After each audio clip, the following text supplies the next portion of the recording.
Yo, what's good, everyone? Oh, wow, we are close to a hype train. Hey, how about that? Happy pump day to you. Happy Wednesday.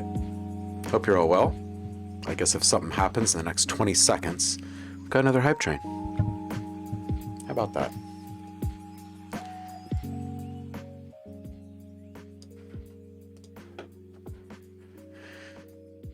So, today I thought that we could start with a little chat, maybe just some mellow background music really quick while we are getting set up here.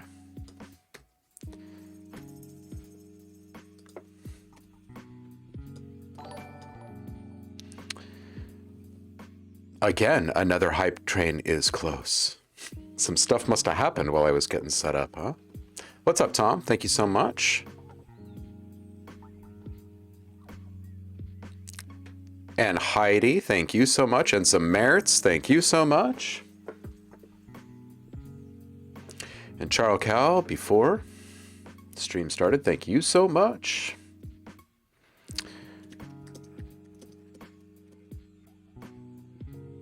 All right.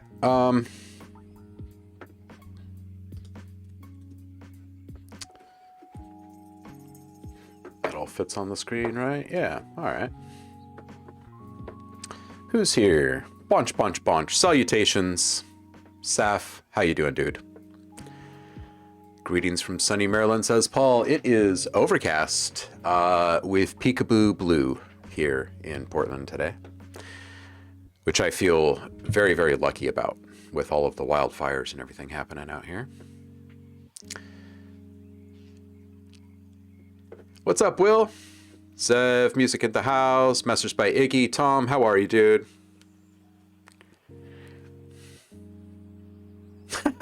Hey, you got a sex change today. Wow. Hey, how about that?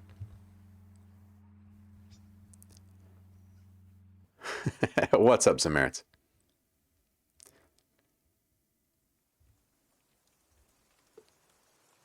Yeah, Saf, I think video games overran movies a few years back. So, I mean, if you look at the credit roll, if you look at the credit roll at the end of a game, it says it all, right? And that doesn't even list all the contractors that were being used and stuff. Man.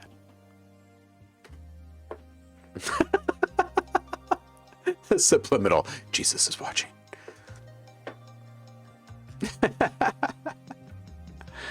Oh, Zamerits just saw the squirrel. Just checking to see if the squirrel would jump on the turntable. That would be epic. Man. I wonder if someone can take that little video loop and put a squirrel on it and make the squirrel spin around. That would be just flipping great, huh? Tom, 4 months, dude. How about that? How about that?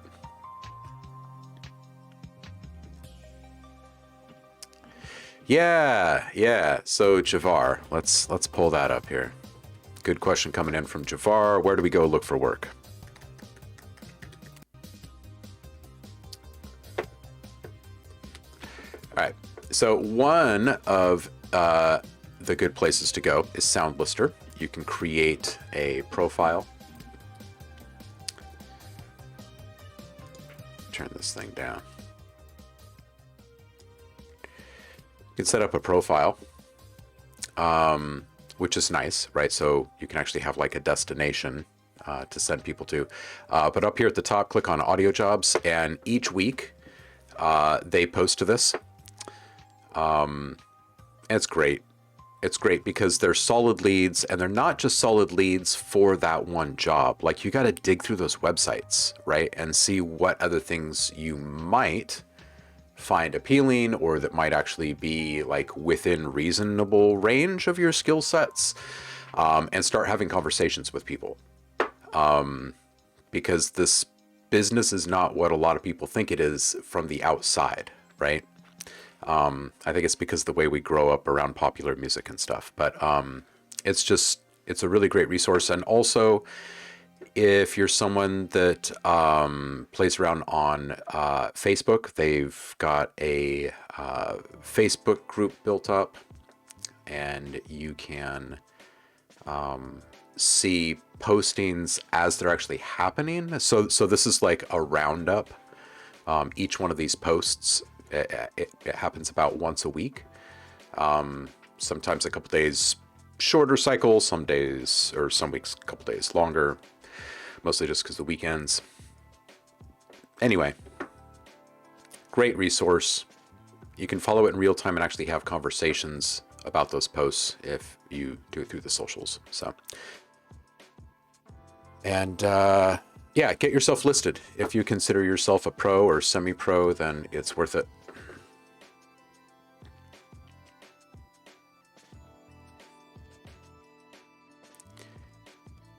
Javar says, my current contract ends in 2 days, and I thought I'd poke around a bit to see what was out there for side jobs. Yeah, dude. Yeah, absolutely. Oh,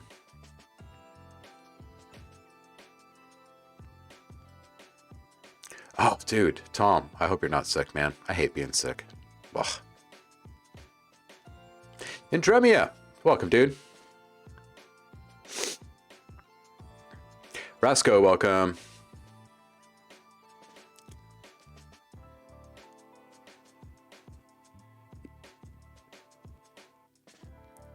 Absolutely, right, Javar? Yeah, a big game is a serious grind.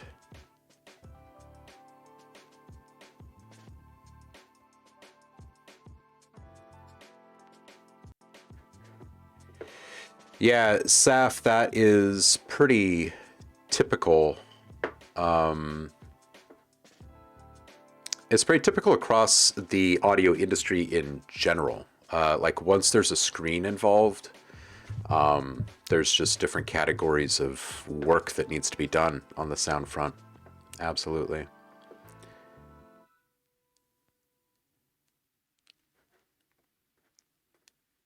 And yeah, Javar, a lot of places they do actually call them departments. I mean, I know that in even small startups, right?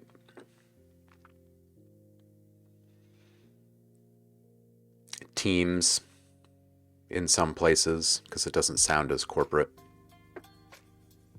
They're all just labels. How does one know they are a pro? A bit urgent. So here's the thing. If you do it every day and you have some shape or form of mastery over your craft and tool set, then you can be considered a professional. Some people will say that you need to be paid, you need to be working on like known projects. The industry is not just hit songs on the radio, music videos, and video games. There is sound in all of the devices that we use.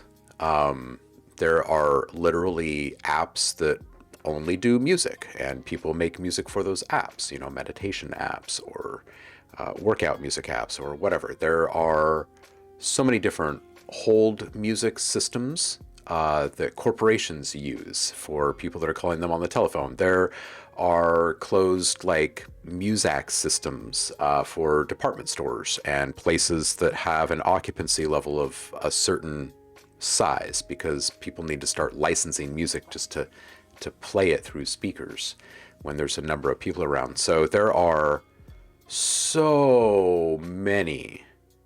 The world of television and streaming video right now alone has just like infinite possibilities for work and need for audio. And more of these things are being done by people that are not in an office, not in a studio, not on a label, but at home using their computer and their DAWs, their sample libraries, and then those things are purchased by these different networks or producers or whatever to put the music into it. There are so many different ways in which one could be doing professional work in this industry. In fact, you don't even have to be actively placing things into projects that you're aware of, and you can still be a professional. Because if you are updating a portfolio of some kind, whether it be a music portfolio or a sound design portfolio or whatever, and you're doing it consistently, then you're a professional. People are coming there, they're shopping, they're putting stuff into their work. It's made by you, you're a professional. If you're just making music, you like that for listening pleasure, and you're doing it consistently, and people listen to it, then surprise, you can be a professional. Because big secret, a lot of professionals aren't really getting paid for people listening to their stuff right now. And it can all be pretty frustrating. And sometimes it can come down to trying to figure out ways in which you can monetize yourself, right? Or the content that you've made. In Dremia, I've been thinking a lot about you and all of the content that you have, and your deep desire to make enough moves in this business to stay afloat and keep doing what you're doing, right? It's not about being rich and famous. It's about doing what you want to do, and keeping your own. And I totally get that. You could easily create an app that streams nothing but Android music from outer space. Seriously, you could brand it as the Indremia app. You could have different categories. You could have, you know, lunar lullabies, lull people to sleep. You could have upbeat stuff, you know, Android workouts or whatever. I don't know what Androids get up to these days, but I'm sure there's plenty of reasons to listen to music. Android music to cook by, I don't know. You could start up a YouTube channel that does nothing but live streaming music from a different solar system, right? And then start sharing that link everywhere. It's free, people watch it, and every time they do, they see a series of ads, and those things will pay you a couple of pennies here and there at first, but if you keep doing your thing and you keep putting stuff into it, your channel would be no different than the literally thousands of others out there that people are tuning into in crazy heaps and gobs. There are ways in which you can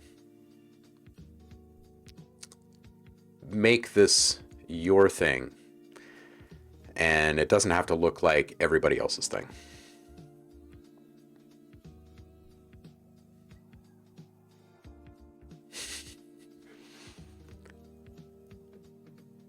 Digital cards. Yeah, so the way that a lot of that stuff works is that people license music, loops, full songs, trailers, intros, outros, themes, audio logos, all of these things, whether they're for branding efforts or entertainment efforts or like background beds or whatever. Almost all of it is just purchased these days as royalty-free content, a lot of it.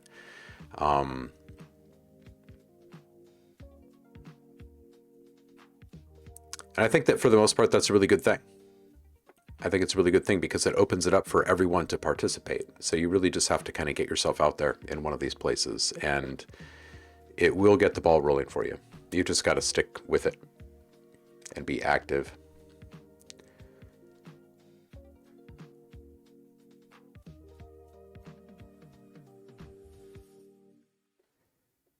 Javar, a parameter-driven DAW is a great way to describe fmod for sure.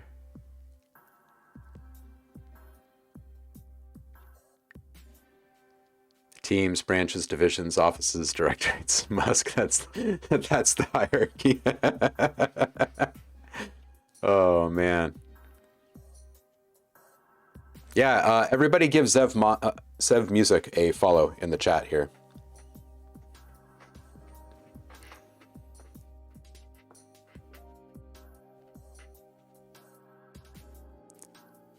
Yeah, music and sound for local theaters. Exactly, Javar. You know, there are local advertisement and marketing companies they're everywhere. Think about those local car ads that you see on TV. Somebody made those, right? And the reason why they always look the same in your area is because the same place is making those for the different companies or whatever, right? They license sounds and music too, right? And a lot of people like doing business locally and directly. There's a lot of really big benefits, but that's part of what I'd like to talk about in this little segment today is just the power of relationships and the importance of being there and just like always being there. There are times where I'm always so crazy busy, right? And this stream, technically, it slows down my productivity a lot, like a lot. But I love hanging out with you all. And I love sharing this kind of stuff, right? And playing. It's kind of like all of my breaks for the week crammed into these streams, right? So that said, there are times where I'm so busy that when I sit down to start a stream, I sit there and I look at the screen for a few minutes and think to myself, what in the world am I even going to do today on this stream? Like, what can I work on? Because a lot of the stuff that I work on is stuff that I can't share while I'm working on it. It's a bit of a conundrum, right? But I want to share a lot. So this morning I'm sitting here thinking like, oh, what should I do? And I've got Twitch on in the background and I click into my inbox and my inbox is just flooded. And I started thinking of several of you in this room because this conversation is always happening of like, well, how can it happen for me? When will it happen for me? How do I get started? And I'm looking at my inbox and there's literally messages from Noise and Native Instruments and ADSR and Ghost Hack, and all of them want stuff. You know what I mean? It's always just so constant. And how do you get there? Well, I think it's easy to sum up as you need to be out in front all the time in the beginning, all the time. And you need to say yes to pretty much anything and everything, with the goal being having the chance to say no later. And then you're going to trend toward no. You're going to say no a lot more than yes eventually, but you just say yes to pretty much everything. And all of those one-off small opportunities, that guy that hit you up on the freelance website because he wanted you to read these 2 sentences for an e-card and you got paid $5 or $10 for it or something silly, right? That guy is going to contact you again at some point in time in the next few years, right? I know, super small and piddly, but someone else is going to contact you and say, I recorded this podcast and there's all of this noise in the background, and you roll off the bottom couple hundred frequencies and send it back to them, and they're like, oh, you're a magician. And now you get one time a month from them an audio clip that you clean up and you send it back to them and you get like $25 for it, right? Anyway, fast forward through a few dozen of these types of things, and before you know it, you've actually started to get somewhat regular correspondence with maybe 5 or 6 of those people. And then out of the woodwork, the others, maybe like 80% of them, actually contact you again sometime in the next few years, right? And as you're having those somewhat regular conversations with those like 5 or 6 different people, and you're doing these mostly mundane, low-level things, you're focusing your efforts on constantly reaching out and putting your stuff in front of other people and bidding on jobs on freelance sites or whatever it takes to keep yourself busy, right? And you're just going to say yes, yes, yes, yes, yes, yes, yes. And some of it will feel exhausting in a way that you're not used to. Like, why am I doing this for so little? But you reach a tipping point in that. Like, if you really have no access, if you really have no one that you know in the industry that can introduce you to someone, this is the, I guess, kind of the mostly guaranteeable way to move forward in all of this, is to accept a whole bunch of lame ass stuff, really, right? It's the time that you're using between those mundane tasks that really matters. You need to be producing, and you need to be producing stuff that you're willing to let go of. Because if your goal is to make stuff that's great and then hold on to it, it's not really doing much for you in regards to meeting those goals. What it is it's building up a hobby that's becoming more frustrating. And that's not good, right? Because you should freaking love the process of it, right? It's not the output, it's the process, because it's what you're going to be doing nonstop. So it better be something that you love.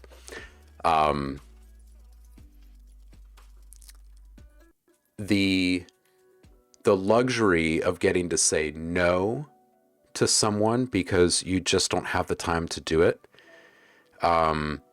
is one of the best damn feelings after you've been hustling for a really long time, right? And you don't really get another feeling like that until you actually start handing some of that work off to people around you that you care about that are also trying to get into stuff, right?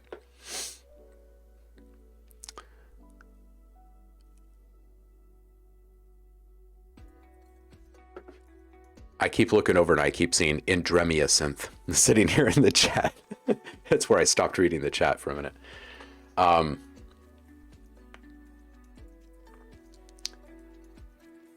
When you are actually creating in between those one-off tasks that you're doing for people, and wondering how long you can do this, your output will become better.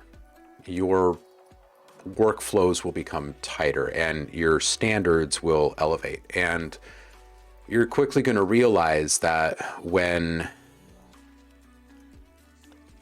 you're focused and you're spending the time,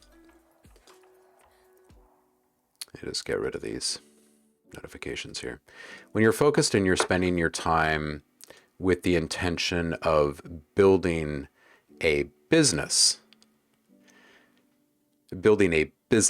a brand, instead of making music and wanting to make it in music, things start to shift. And here's a really good example of how.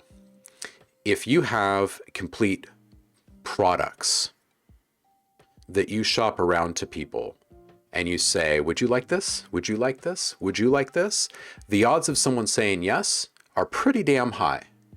But when you're just walking around and you don't have a product asking right then and there, like, would you like this? If you're walking around and saying, would you like some music? Would you like some music? Would you like some sounds? People are going to be like, I don't know. It's this intangible thing that you're asking me, right? It's just the way that it is, right? If someone knocked on your door and said, hey, you want to buy this chocolate bar? A lot of people would say yes, because there's a freaking chocolate bar and it's at their door and all they have to do is give someone $1 and then they get the chocolate bar, right? But if someone knocks on the door and says, hey, would you like a chocolate bar like in a week or something when I come back?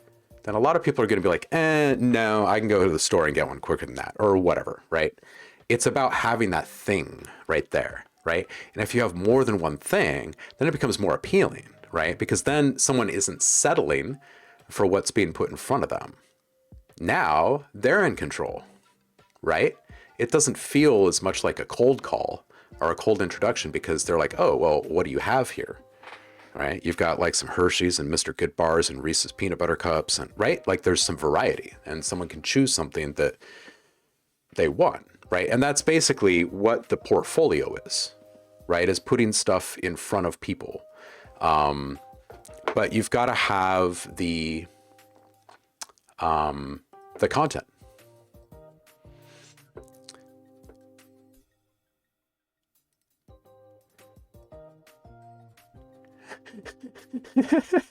Dremia synth. I'm a musician, Captain, not a magician.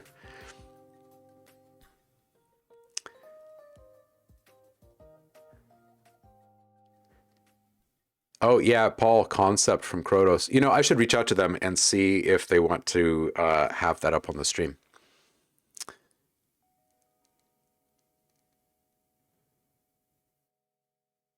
Wait, hold on a second. I'm getting caught up in the chat for just a second, and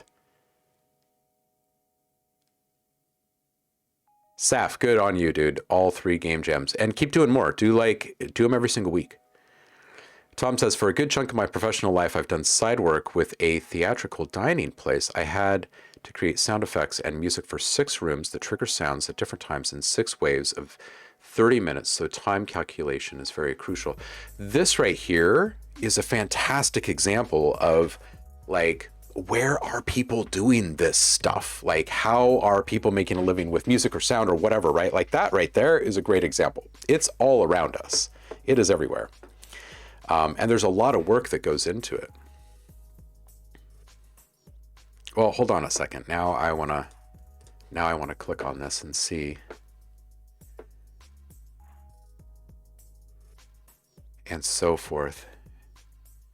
Asia's largest immersive dining experience. Dude, well, this is completely different than what I was expecting. This is way cooler than a lot of the entertainment dining out here. That's badass. That's a cool gig.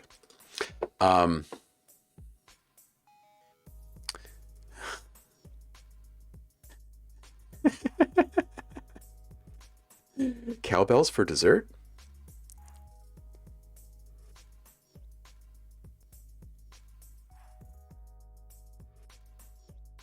Now that's so badass, dude. It's different. It changes themes and make the sets from scratch. That's awesome. That's like real theater right there. That's freaking great. Yeah, I feel like everyone has the medieval dining restaurant in their town, but that's badass. Yeah, that's super awesome. Okay, so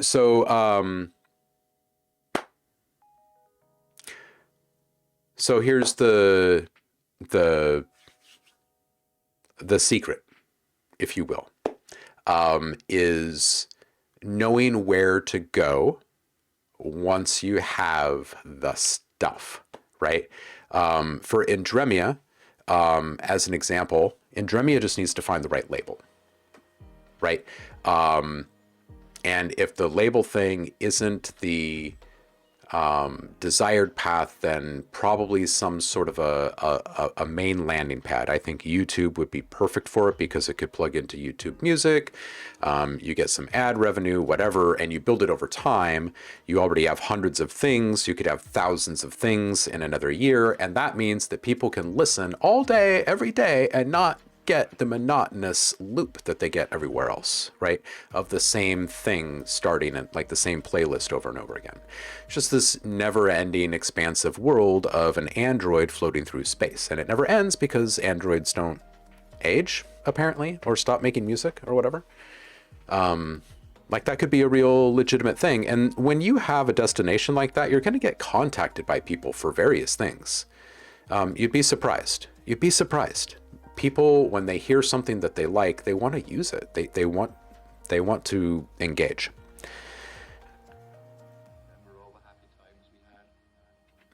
Every single time this song plays in the background, that little total eclipse the heart thing just, it catches me. So anyway, going back to the beginning of this conversation, SoundLister, this is a way for you to see where you could take your sound design and music skills if you want to be on this side of the industry, right? If you want to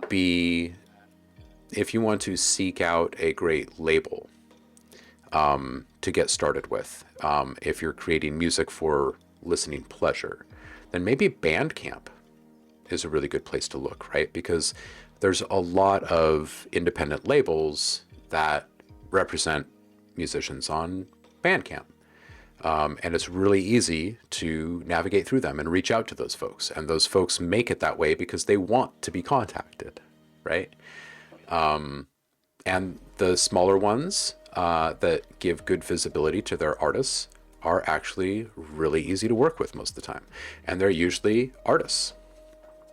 They're usually musicians that just started something because they didn't find the stuff that they were looking for.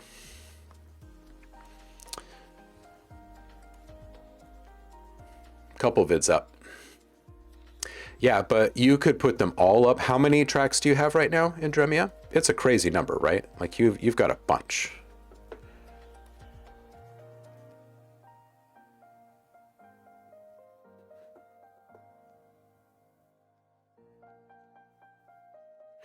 Yeah, Zameritz is spot on. And you know, you could go to Fiverr, for instance, and you could get not just one, but you could start with one and stick with the same person and brand this thing and build it over time, right? They start at $5 with you. Eventually they're up to 10 or 20 or 30 as you grow. And before you know it, this stuff is actually just happening. You just gotta do it.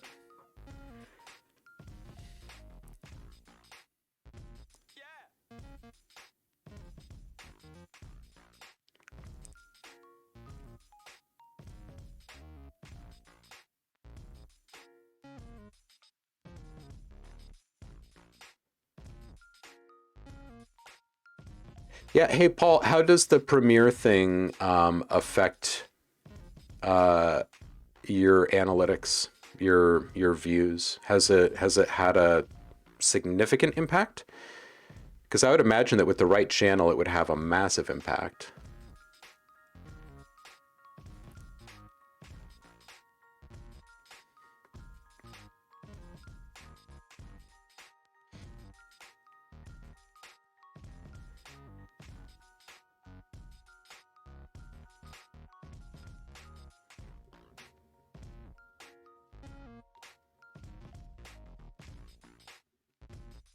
Gotcha.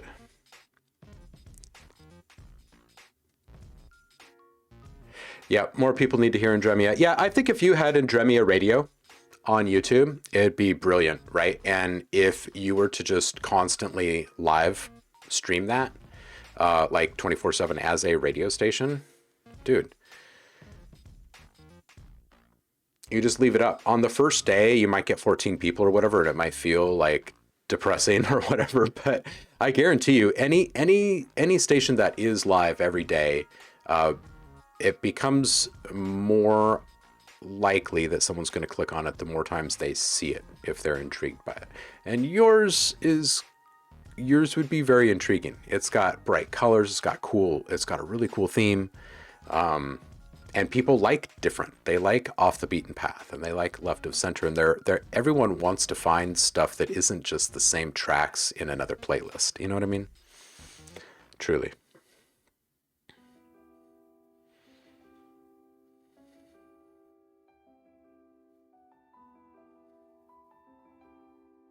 K end.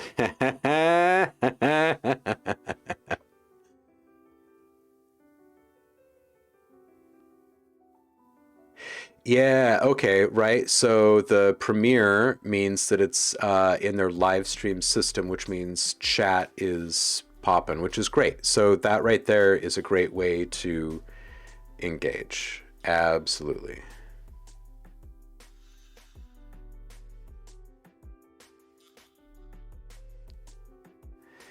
Yeah, in Dremia, since you're an artist, you already have all these files and you could turn around and crank them through a system, like Cafe Press type thing where everything is turnkey. These things don't seem very appealing at first because you're looking at it and you're like, oh, wow, so a t-shirt would sell for $20 and I would make like $5 on that. And it doesn't seem like a big exchange. But if you have an experience for people and you have a destination that's ever present, right? It's just always there. People become attached to it in really interesting and unique ways. They become very closely aligned with it, and they would want a hoodie or a shirt or a freaking phone case. You know what I mean? Indremia art is cool. Indremia art is awesome.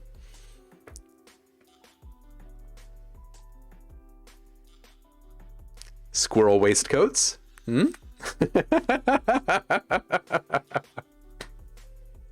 Yeah, yeah, yeah. Law of averages. Law of averages.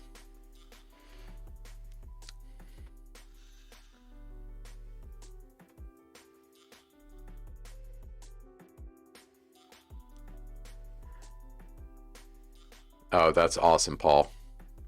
Didn't know that you're Uncle Chrome. That's awesome.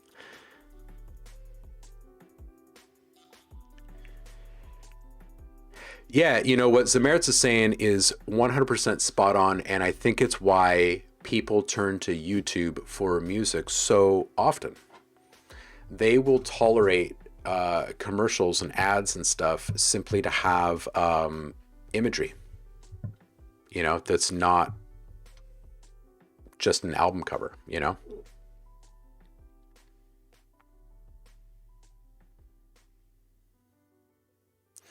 So in Dremia, the reach thing is solved with the live stream on a platform like YouTube, right? If you're constantly broadcasting as like a live radio station, then that means that people have a dependable source of alternative music, right? Which is really why people would tune into your stuff. It's cool, it's sci-fi-y, it's like fantastical, you know, it's really neat. And you know, gamers, absolutely. I could see lots and lots and lots and lots and lots of people streaming that music constantly.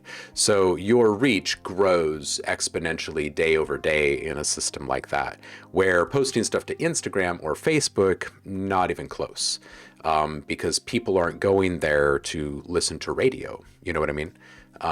They're going there to scroll. So the best you're going to get is a small amount of attention before another scroll, right? It's never going to be a full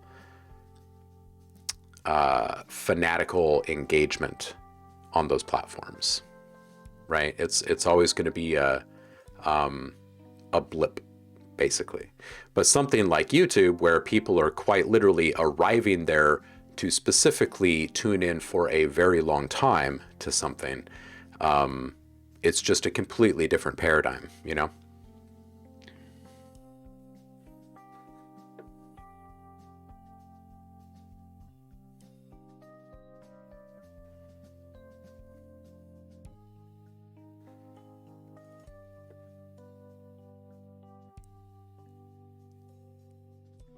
And Dremia, you're great.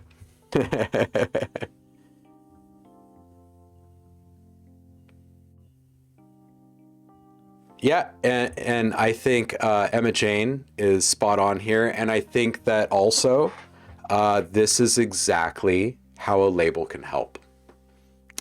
Because in Dremia, you do have the full package, and you don't really need any input on the creative processes or production side of things.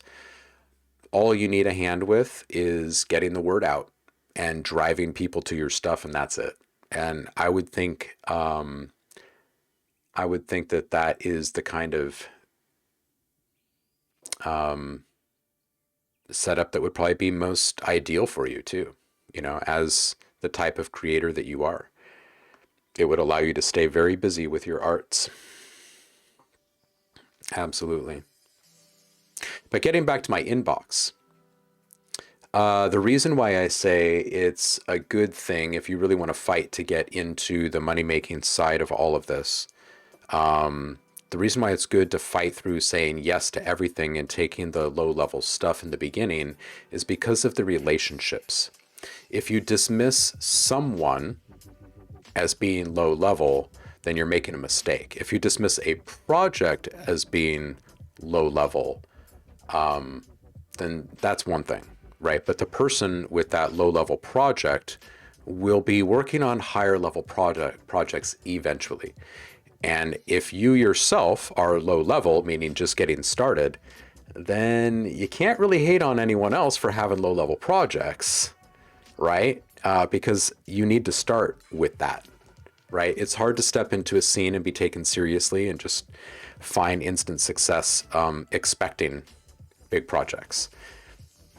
It's just not very realistic. But it is realistic to think that if you are helping someone that is being dismissed for low-level project reasons continually, and then they find someone like you that's more than willing to just do this with them, that they're going to come back to you, right? And you'll quickly realize that this industry is not what you think it is from the outside, because everyone that's seeking talent is seeking talent because they don't have that talent and they don't have access to that talent. And if they did, they wouldn't be seeking the same way that you are. So it's actually rather synchronistic when y'all are both seeking and you're at the same level or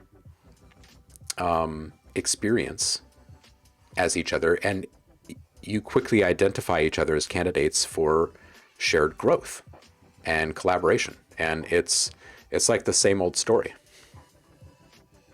Hey, Nate's here. What's up, dude?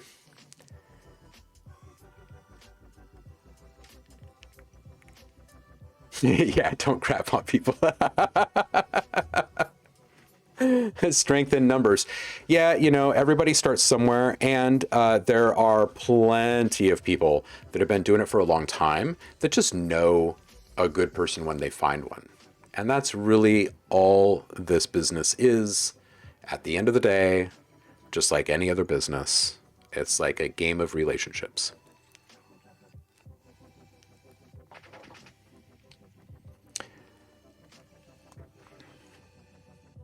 Truly. And those relationships grow over time. Yeah.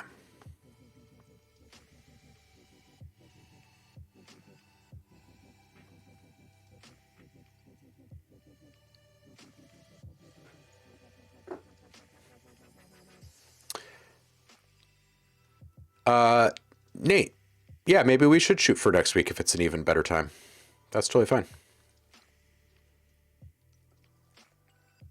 You're reverse engineering my ancient echoes preset as we speak. Ooh, interesting. Okay.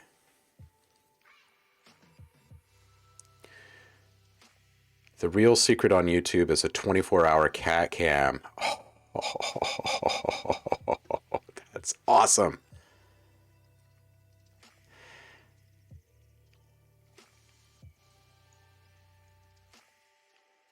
Right. I'm with you now, Nate. I was actually thinking about dipping into some absinthe today. There's a layer in there that totally fits the animation scoring too. Oh, excellent. There's a 24-hour stream of shrimps on Twitch. How many viewers does it get?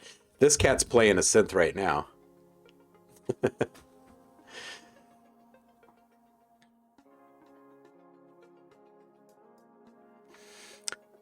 Paul says, having a problem with the ether samples loading into my sampler. Are they 1644.1? Probably. Because they're from a few years ago.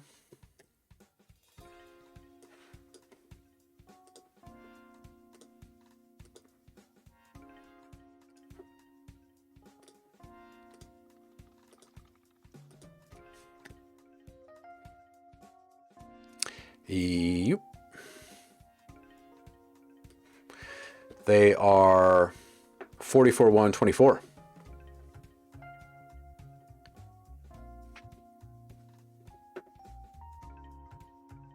Are they all?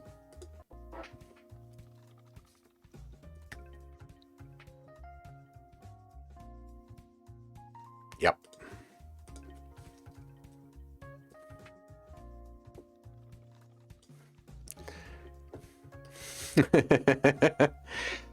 Nate, this one was a gift, so I'll have to ask and let you know. I know it's a great one, isn't it?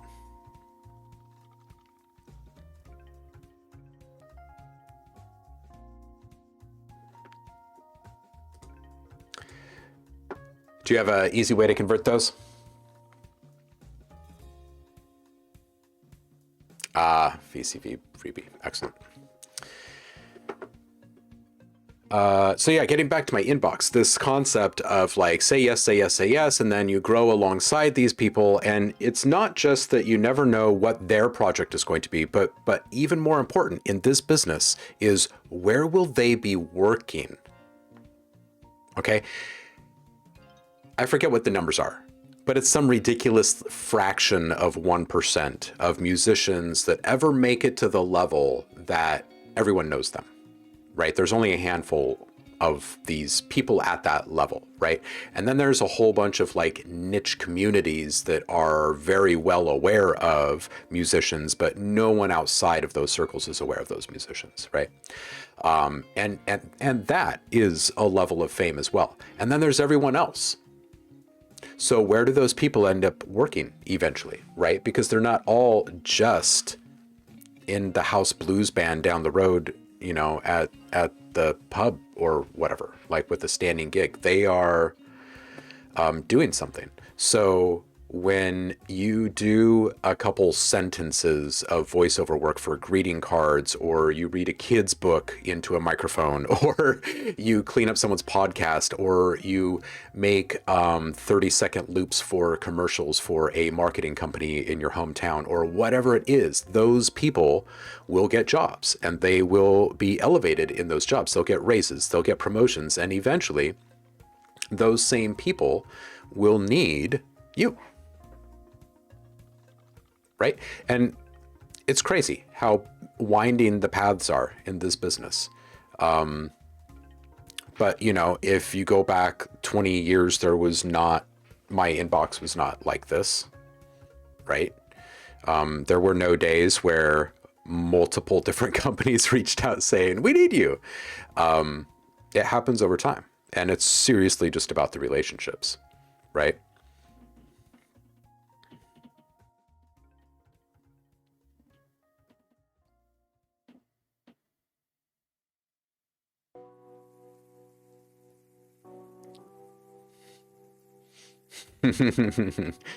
Plenty of ideas, but lack clones that work for more than hugs. That's priceless. Or less than hugs.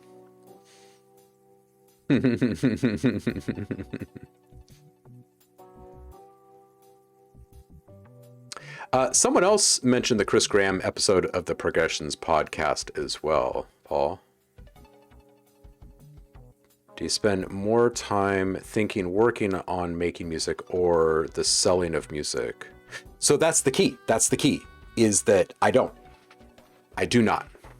I quite literally have people that send me messages in my inbox, and I've become quite terrible at following up the same day because I'm so flippin' busy. I used to be able to respond within minutes.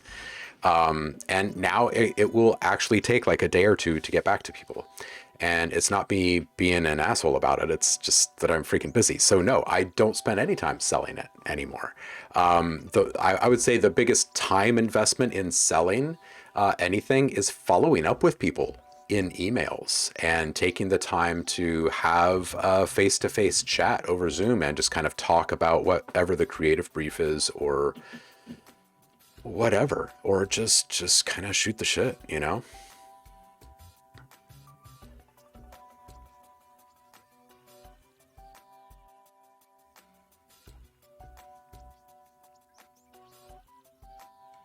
Oh, thank you, Nate. Yeah, I love the After pack. For those of you who have Absinthe, there's a pack called After, Sounds from the Apocalypse, that I put out a couple years ago that is pretty awesome. Yes, exactly, Paul. And that time is money. So I'm not spending any time on selling. I don't believe that good sales is ever selling. I think that good sales is having wonderful relationships and informing people and allowing them to make whatever decisions make the most sense for them. Because I am a companion, a cohort, a collaborator at that point. I'm not some sales guy that they're going to avoid, right? I'm not trying to push anything.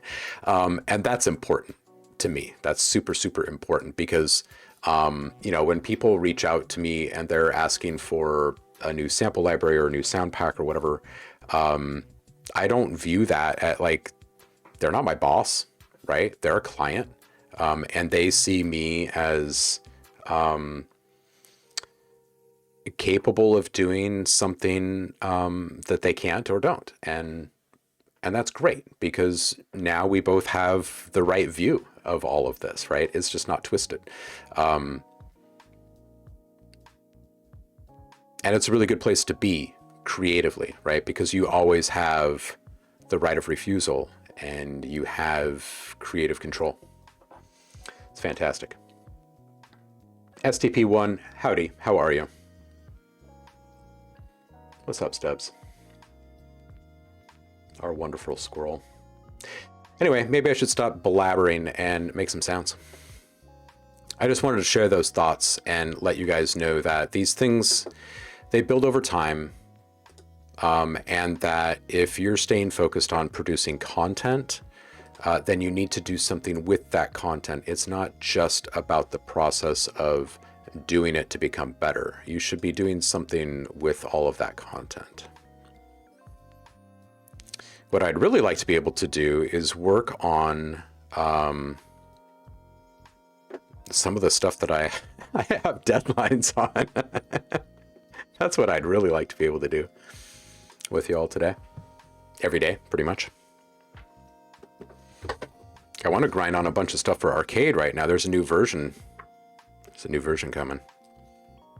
And we'd be working on fun new sounds. But I can't actually show a lot of that before it's actually released. Absolutely, STP. Absolutely. Stub step. Stub step. I love it. There's the base squirrel. Ah, what a cutie.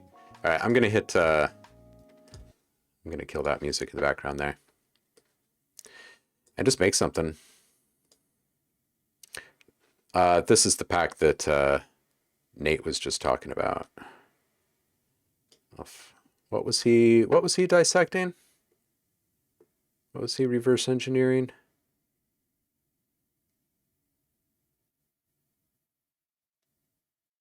Ancient Echoes. Let's go find it. Let's go find this. Ancient Echoes. There it is.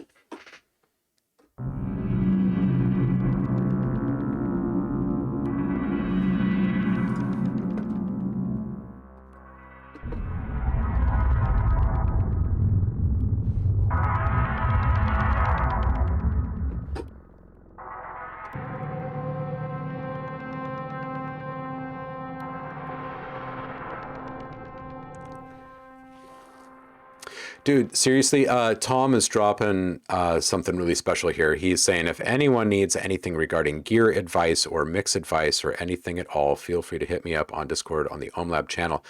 Do that. Do that. Tom is brilliant. And he's a fantastic human being, too. So I would say do that. Indremia, you are wonderful. Oscillator C is the dark spell. Oscillator A is the light. Okay, I see where you're going. Let's see. All right, so oscillator A, light. Yep, I can dig that. And C. Yeah, you're so right. You're so right, Nate. Totally.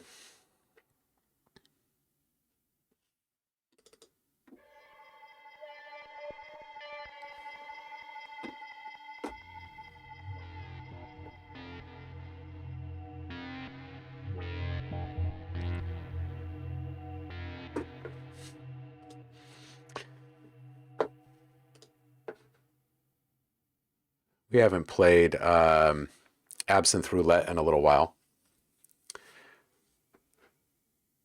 Why is it that some of my patches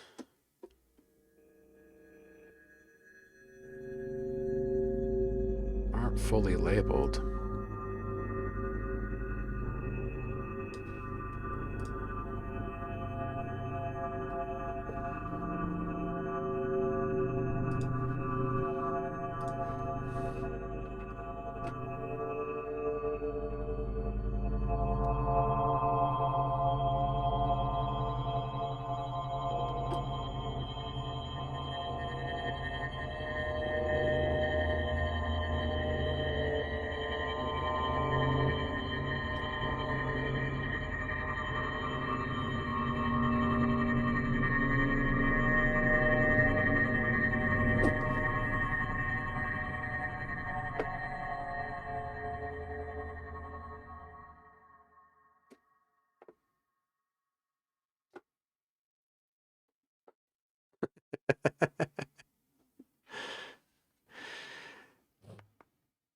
Holy Logic, how are you? Thanks for being here with us. How are you today?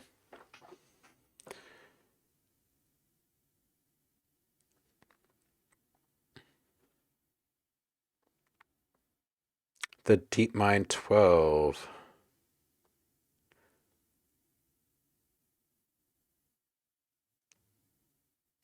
Yeah, I think it's pretty safe to say that Behringer puts out pretty darn good stuff.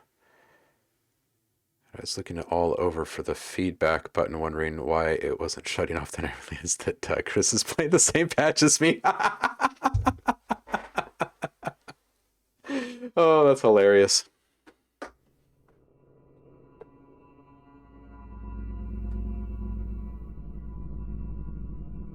You know what? I'm going to bounce out some stuff here. I've got a new pack brewing. Actually, I've got a few new packs brewing. But this one specifically, let's see here. From our last stream, which was Monday.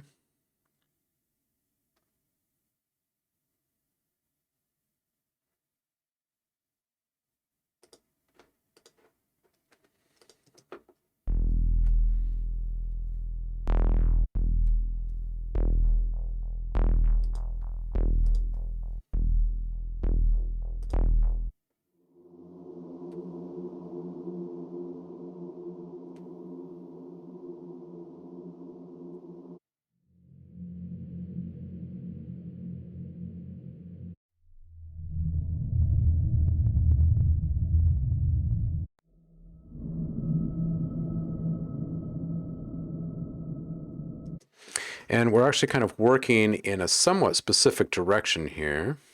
Let's see here. General.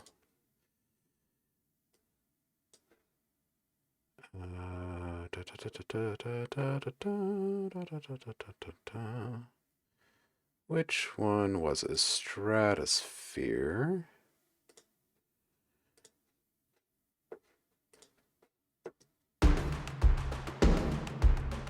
Oh, right. We could do some cinematic drums today.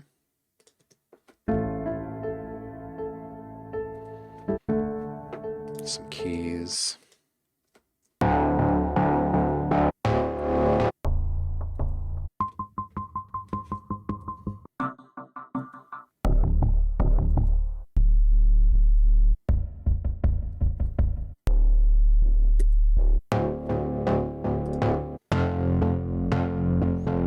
Lots of pulses.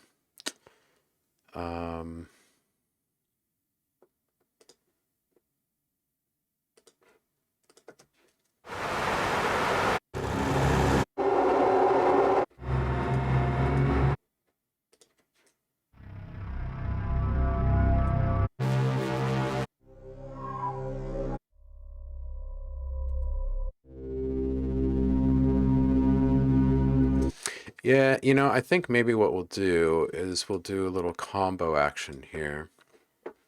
Let's get Absinthe rolling on one channel, and we'll get Alchemy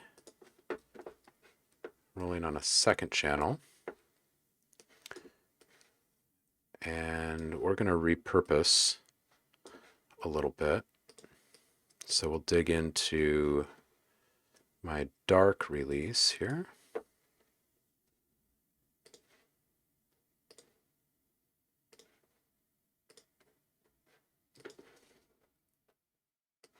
Okay, so it's dark, but it's not too dark that we're going for.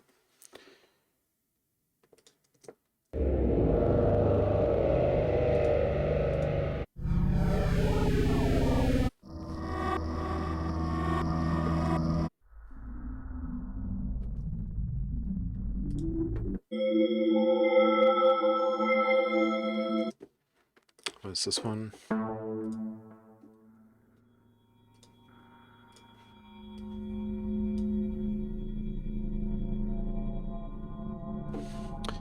And this.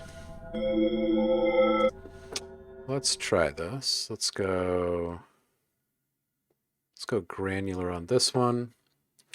So this sound coming out of absinthe is rather spectral.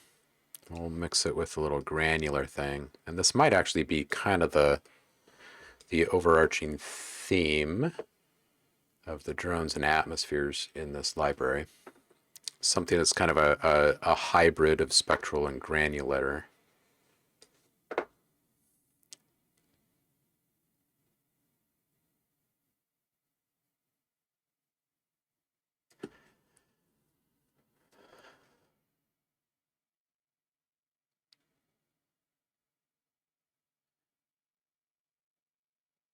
You refuse to bearinge.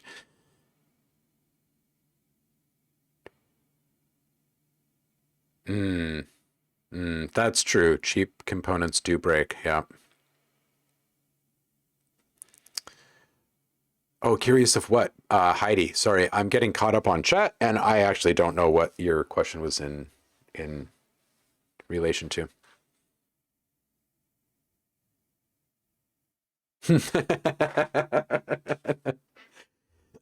Yeah, there are some questionable business things and people.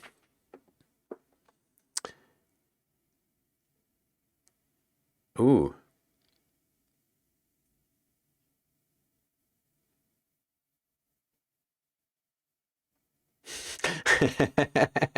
Love me some Roland too. Saf says, question, what do you think of the whole being born with talent thing? Yeah, well, I think that everyone is born with a degree of talent in various areas. I think that we're beaten down in a lot of ways when we're kids. Like I've been watching it with my kid as he's been growing, and I'm doing everything imaginable to foster his creativity and just like constantly give him big ups for his thoughts and ideas. And he is a joy. Like he is lyrical and profoundly creative and intelligent. And I think that a lot of it has to do with, I never tell him that it's wrong. Like the way that he's doing something is wrong, or try to correct him in any way when it comes to the art stuff that he's doing. It's 100% hands off. It's always big thumbs up approval.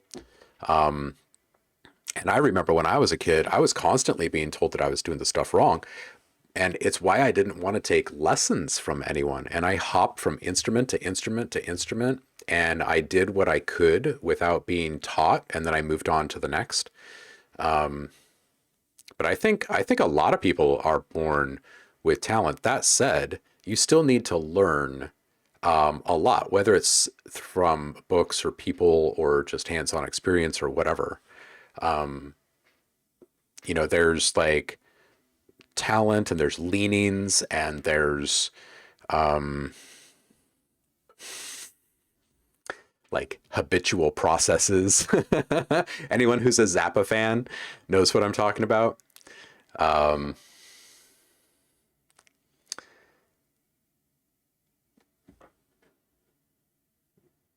but yeah, I think that there's just a deep understanding that can be gained by putting hands on stuff. But talent, yeah. Interest, yeah. We're all absolutely, absolutely, Seth. Oh yeah, the 303. Will Zev Music got a 303 recently and loves it.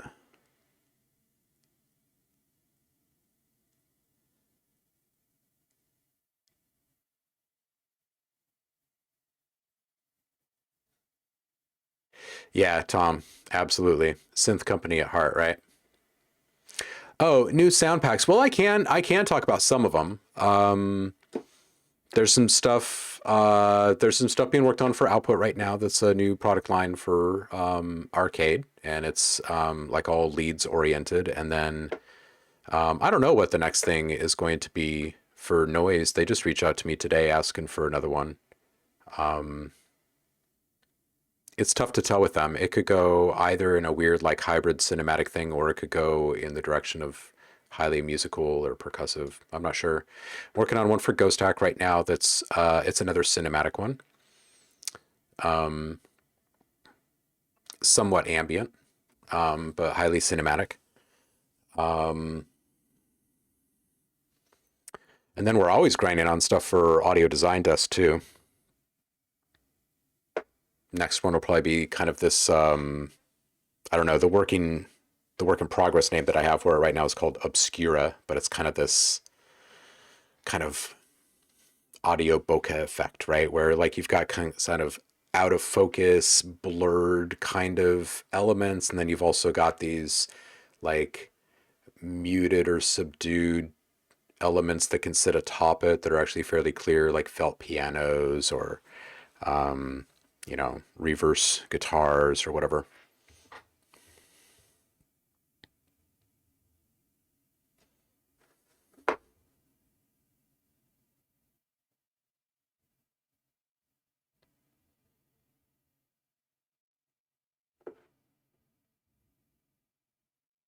Hmm.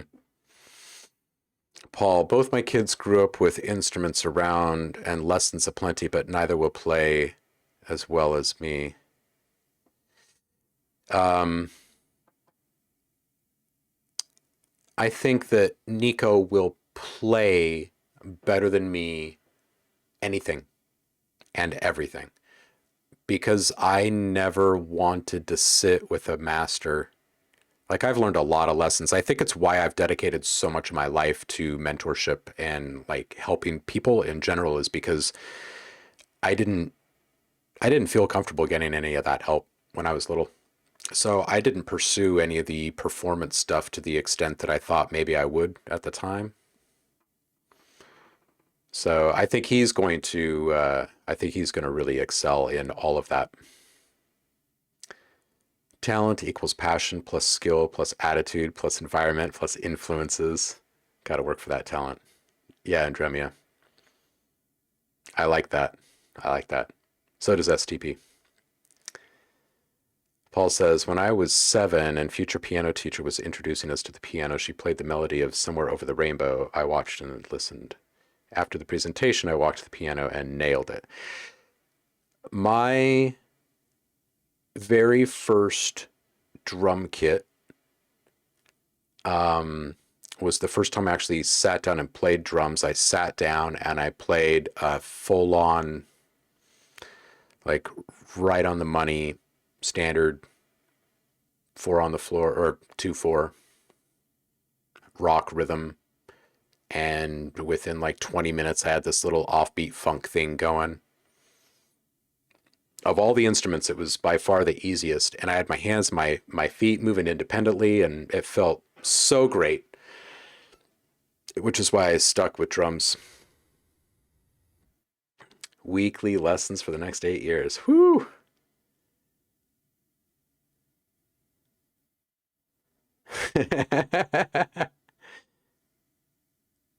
Nice. Got to make the noise somewhere, right, Samaritan? All right. Let's see what we can do with this drone here that I just tossed in here. This is one of the sounds from my dark pack. Let's go forward, backward.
All right, let's bring that other sound back in here.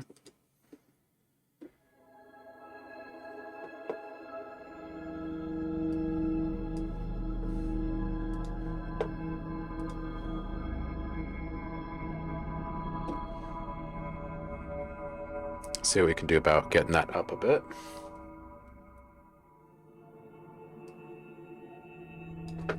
Let's just solo this for a second.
All right, let's get both these into a stack so we can kind of process them together. Summing stack here.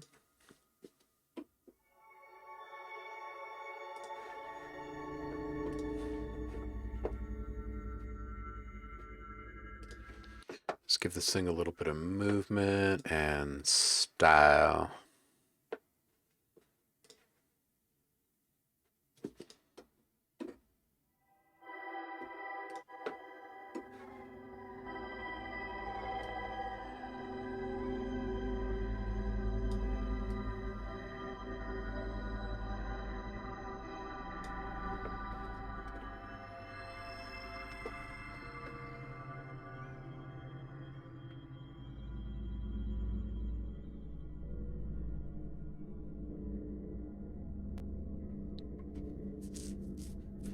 Oh boy, that's tasty down there.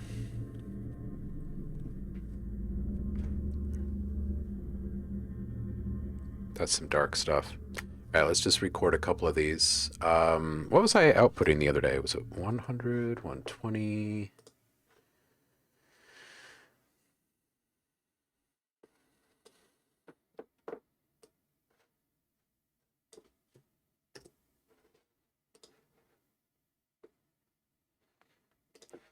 I think I'm going to shoot for between 80 and 120 on this.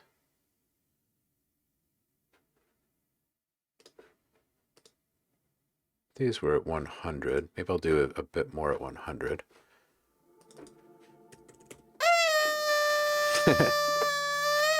Hotkeys.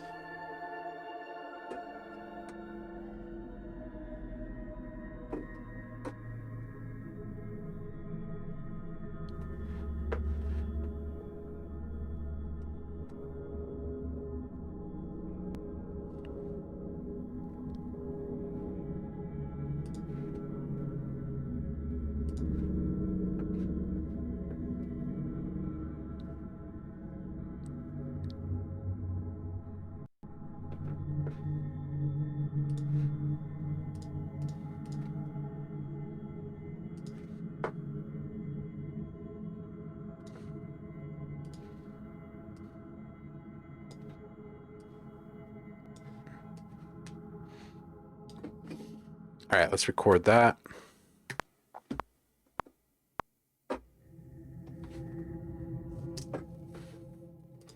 Let's make that like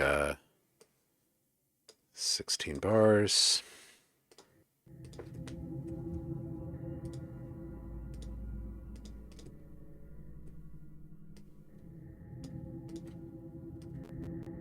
Back off that velocity a little bit. Let's just see. This is 38 seconds. It's got at least a 3-second tail on it. 43. Let's see.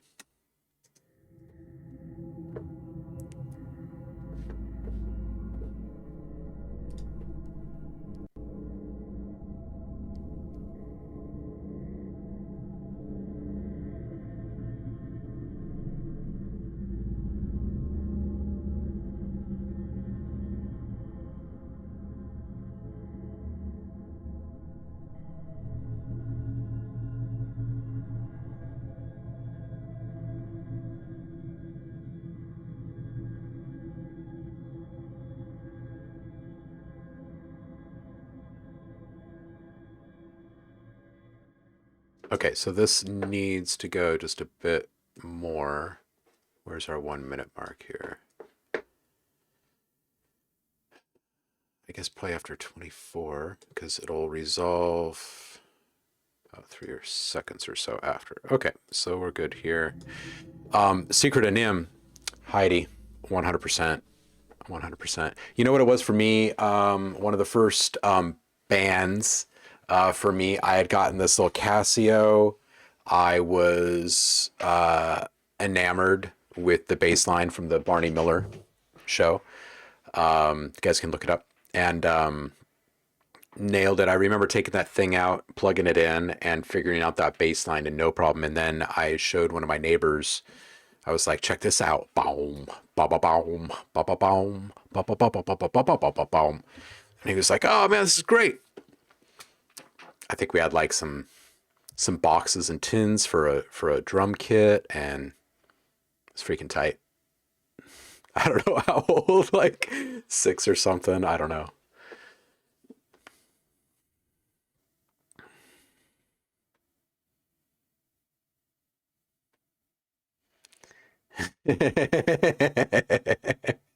Heidi saying commercials in the bathroom where no one could hear me. That's hilarious. Everyone did that, I think. Oh, God. Gonna wash that gray right out of my hair. Right. Oh man. Yeah, Paul, I hear you. That resonates with me. I think the best practicing I ever did with a melodic element was with the saxophone.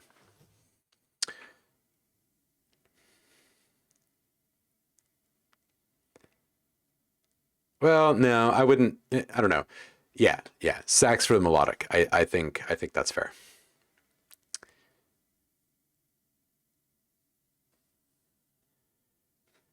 Andremia says, I once had a roommate. He had gear. We made music. He submitted it to Sony. They redirected to Hollywood music. He left with gear. I think I once hear one of my melodies in a movie. I didn't touch any kind of music for 15 years. Then recently started streaming a sound challenge on Twitch that turned into Andremia. I've learned everything I know by ear. I see music producer that are trained and educated. I feel like a robot in a tiny little box at times. Yeah, but you know what, dude? That's freaking rock and roll. Like that right there is the heart of rock and roll. It's like you discovered tools. Nobody showed you how to use them. You just figured it out and you made a thing. And that is so freaking awesome because it's you. It's great. And also, screw that guy.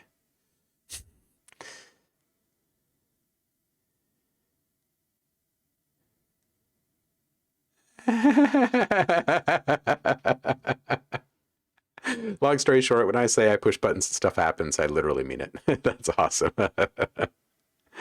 Oh. Oh, Tom, it's nobody's birthday, but it could be yours. Happy birthday, Ken Palmer.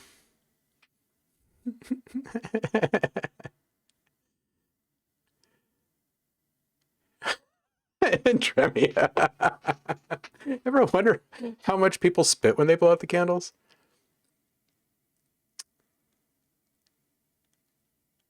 That's awesome. Nice. Oh, those three ladies. I wonder what they're up to.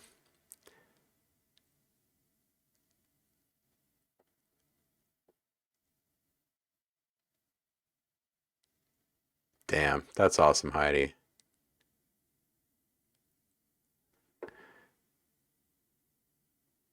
Hmm.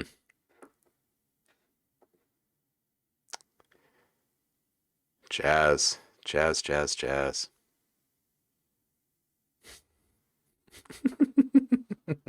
Thank you, Paul. Thanks for passing along the message. All right, let's see what this sounds like here. Actually, let's just bounce it. This is going to be mhm.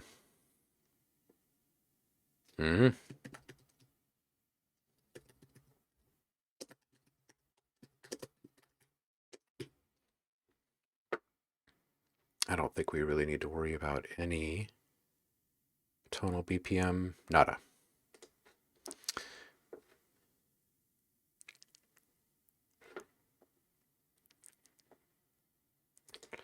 Boom.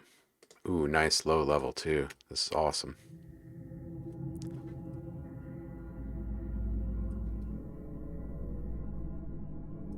Brilliant.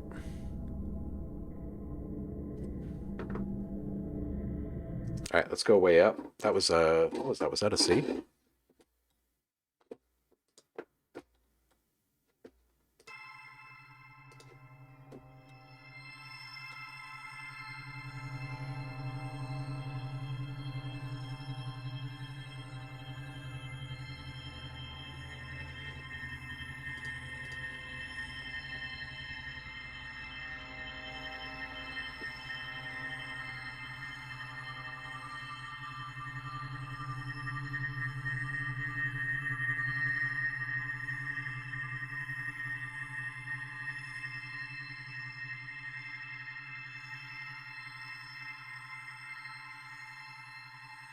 Yeah, that's pretty decent too. Man, I just don't know if these are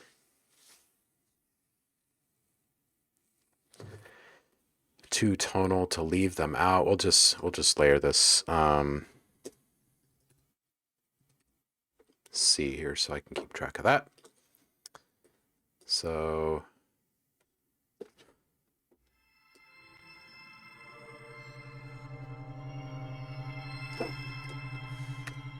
all right, so we'll bounce that.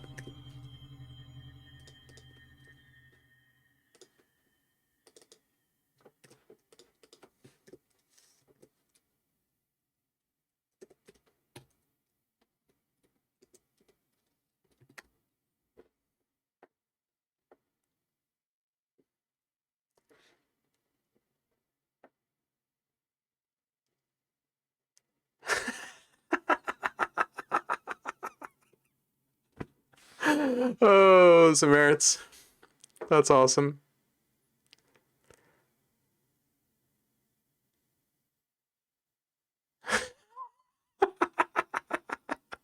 Oh, Paul, that's awesome. That's awesome. Take a 40-year-old to Chuck E. Cheese and tell the staff it's a 10-year-old's birthday. Wow.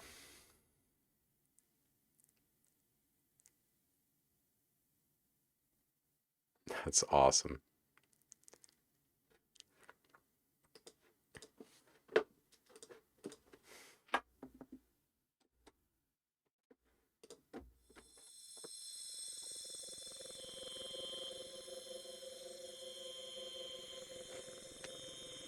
Also, really dope. We're going to take this one and we're going to bounce this as well.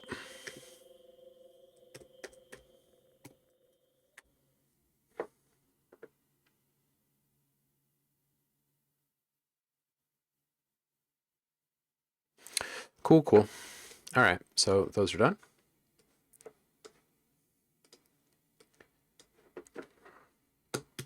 And let's keep all of the processing in our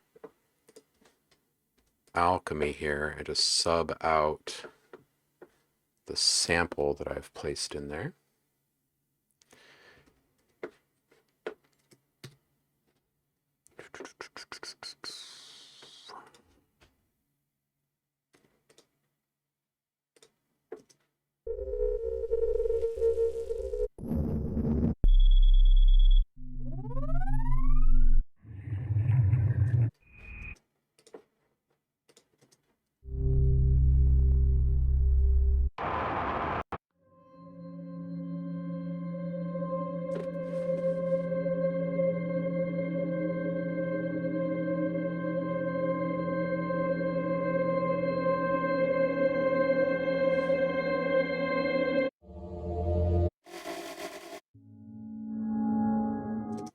Yes, I know this one. Da, da, da, da, da. We'll do granular on this one. And the same old loop back and forth on this one. And we should have everything else already set.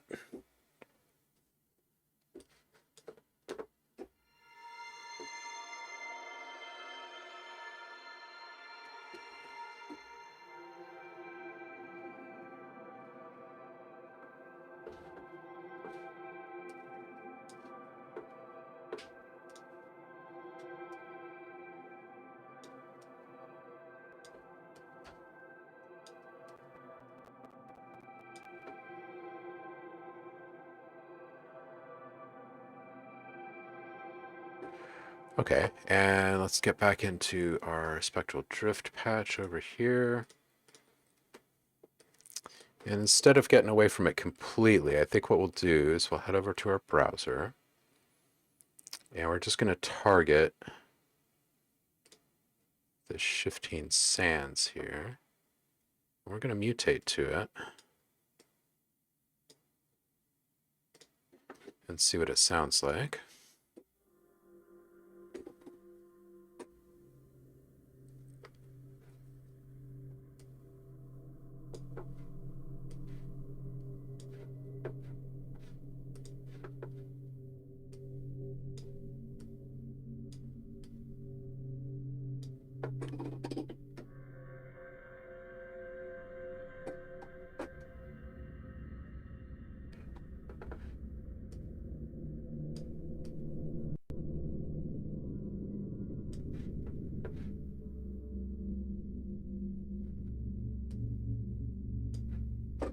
And mixed, it sounds like.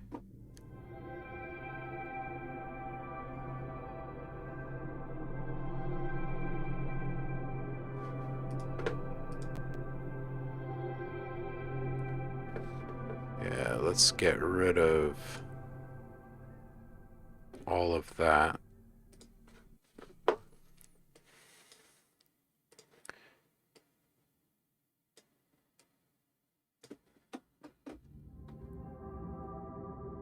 That's better.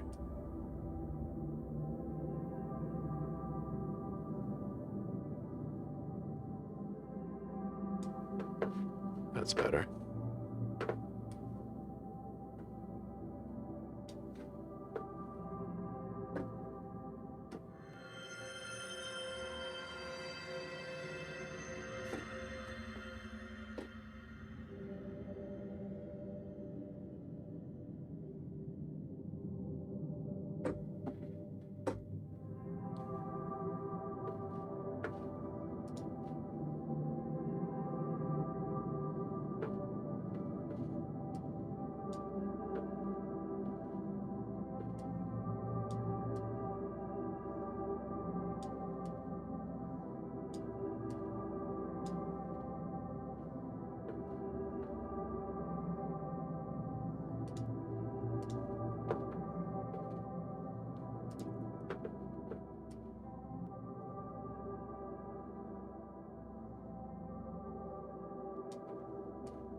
Ooh, simultaneously it's like frozen and a little unsettling, but also like anticipatory.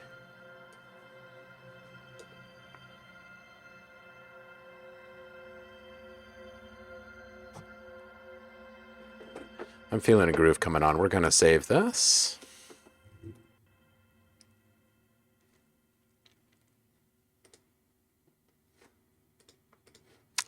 $14th.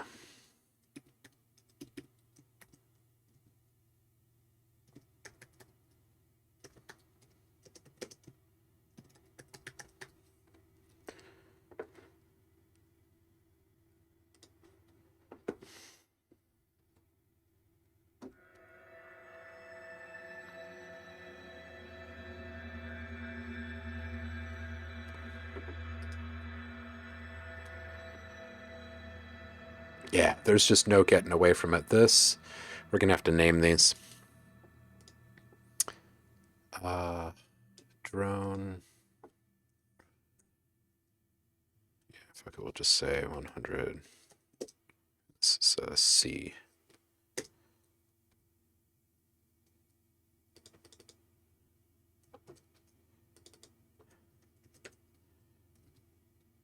Oops. Whoa, what just happened?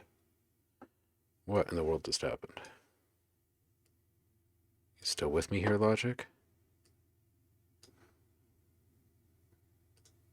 That was weird.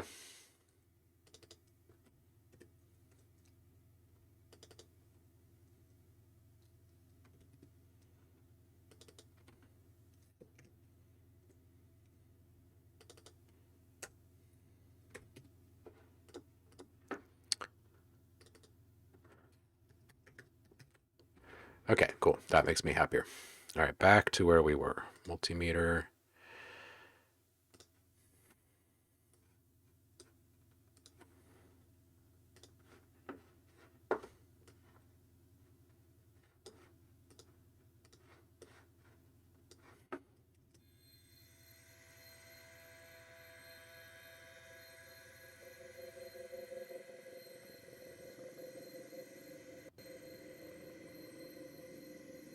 Oh, that's pretty phenomenal right there.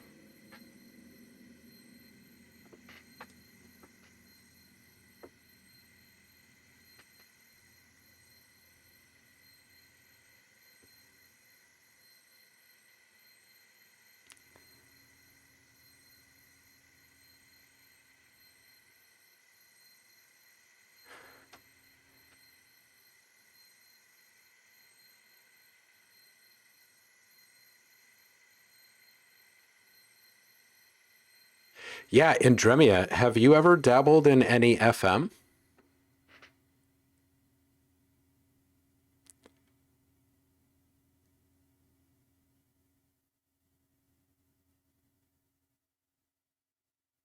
Ah.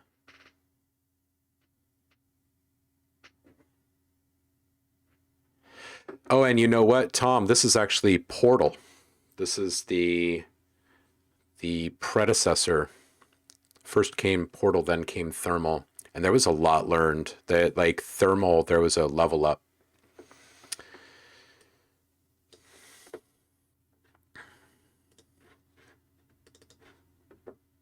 All right, so where was I here? This was all the way down at C1.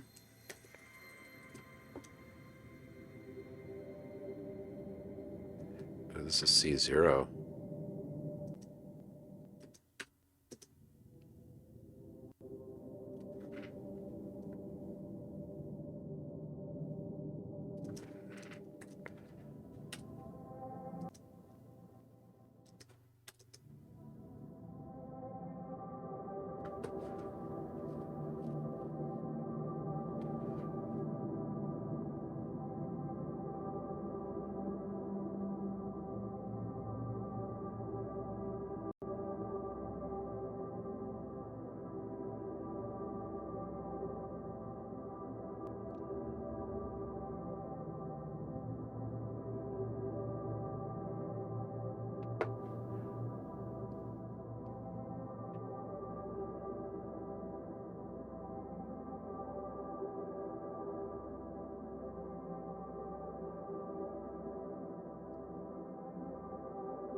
Yeah, that wraps up right around in time. All right, so we'll bounce this. And this one will be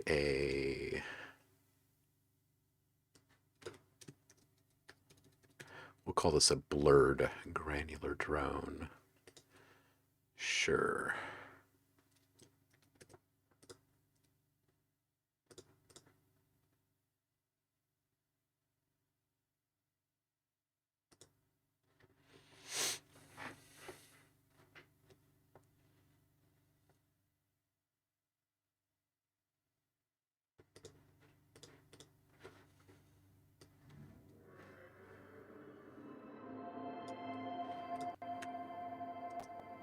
Wait, what just happened there? Where did that just go?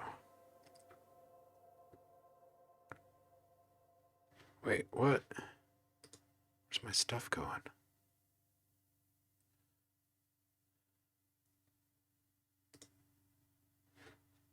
Where'd that track go?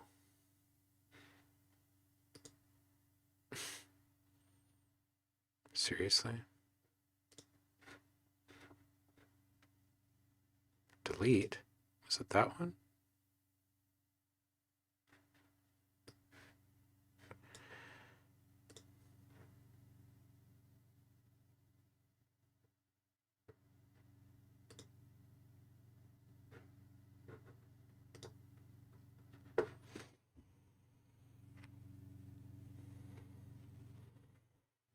What has happened to my project?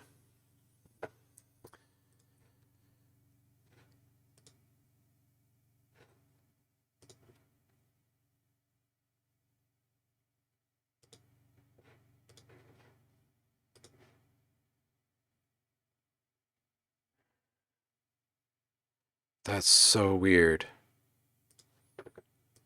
What is going on? Oi. Alright, so where's my freaking number 2? That's over here. Thank you for saving that for me, Logic. I'm kind of bewildered as to why stuff got blitzed.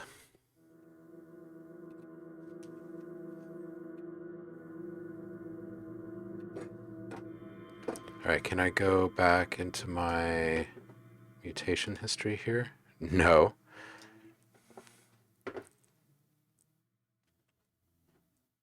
Well, it says M1.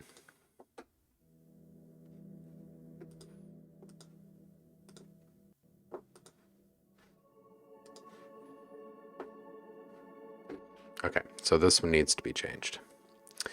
And it was this one between stars. Maybe it's just Logic's way of telling me to move on to the next one. That was weird.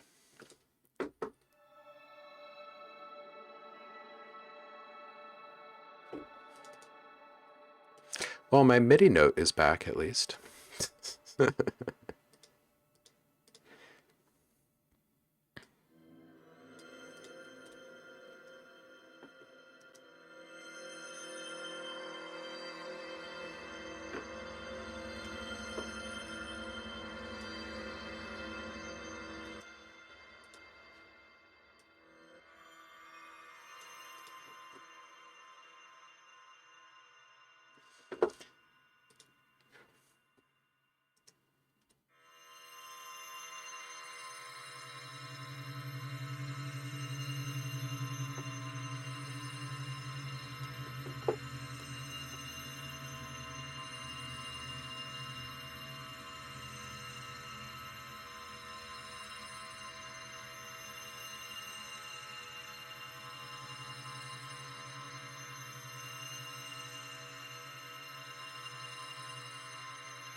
Tom, I'm with you, brother. I am Logic all the way. Logic, logic, logic.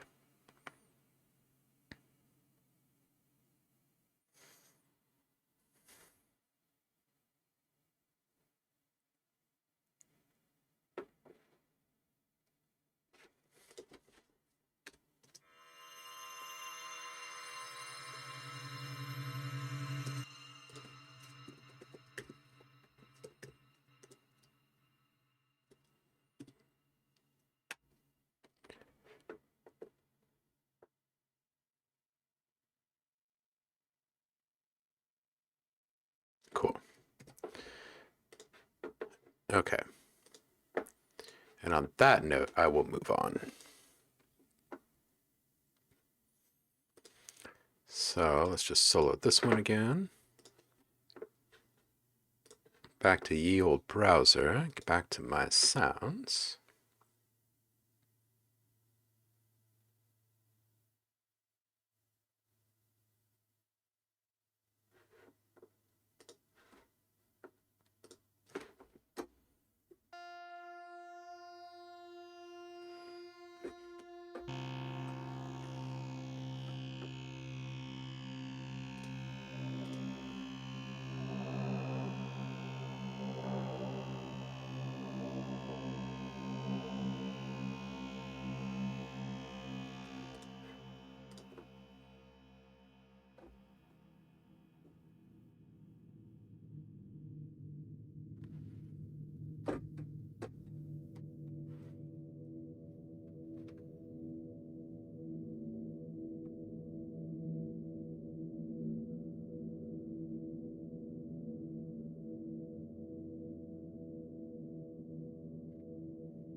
All right, let's put in another one over here.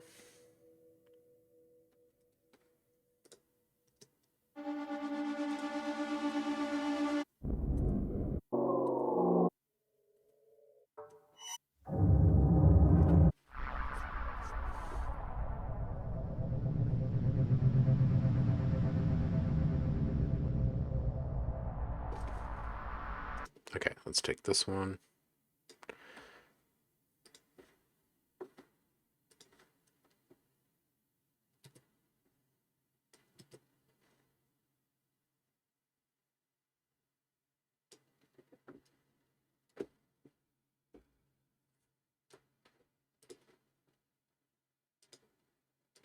Forward and back.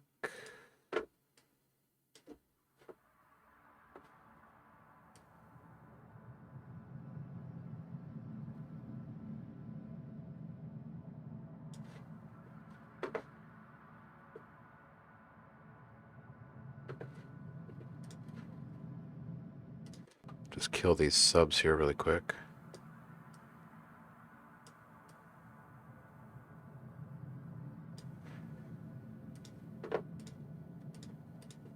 And together.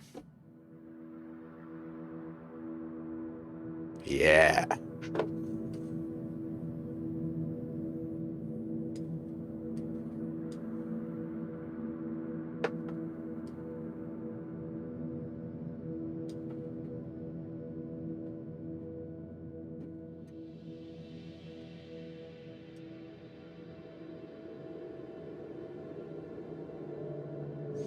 Maybe do this one in F.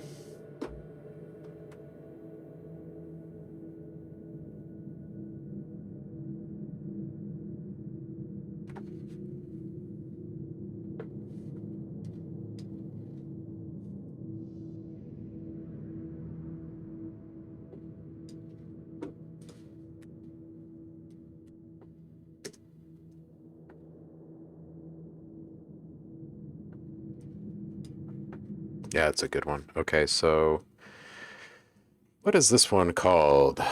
Mm,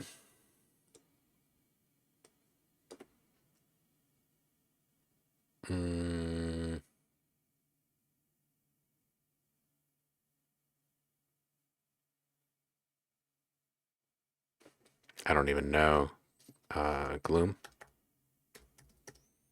Gloom granular drone, something. And this is actually an F.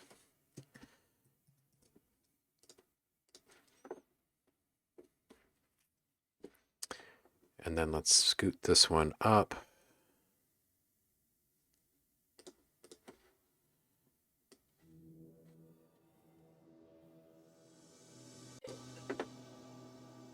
Ooh, that does sound nice right there.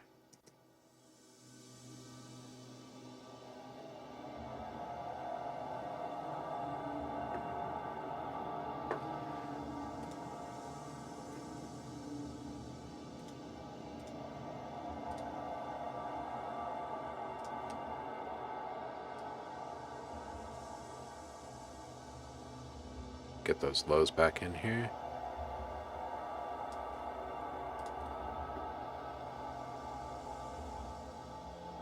Cool, yeah, sure, we'll do that too. So, bounce, and we'll just call those 2.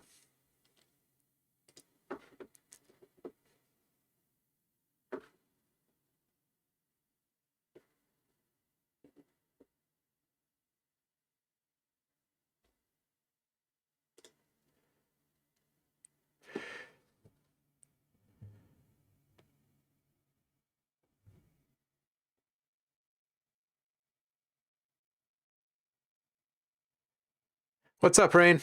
How you doing, man? Oh, Daryl. Dude. It was a classic.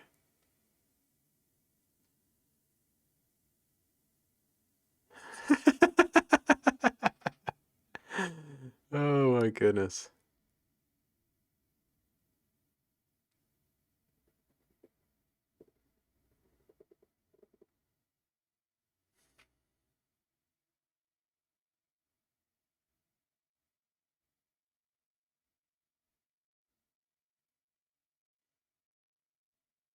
You know, in Tom, in the teaching circles that I'm in, I've always referred to it as DAW agnostic. The how did you put it? I'm an atheist producer. I use logic and reason. That's so good. That's so good. That's so much better. It's very clever.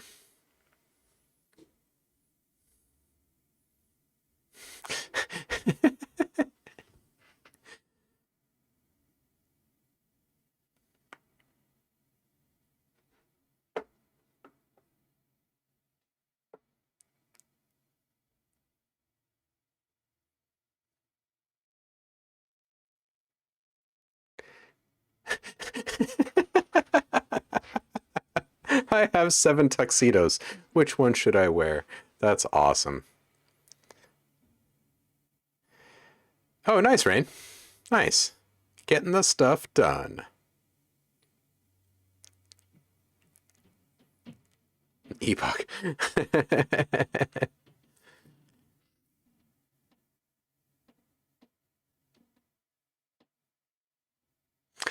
uh, Rain, maybe you are speaking of the same individual.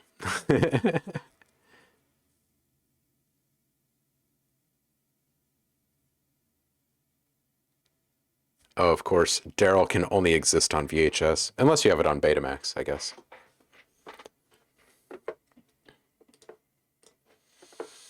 All right, let's rinse and repeat one more time.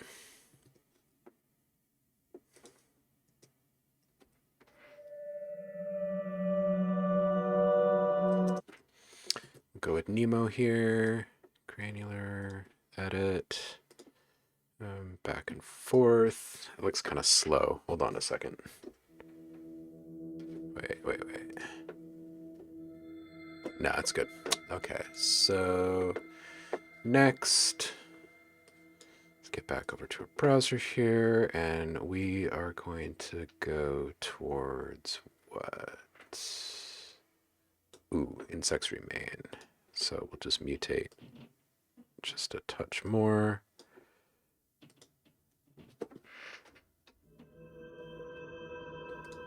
This one here.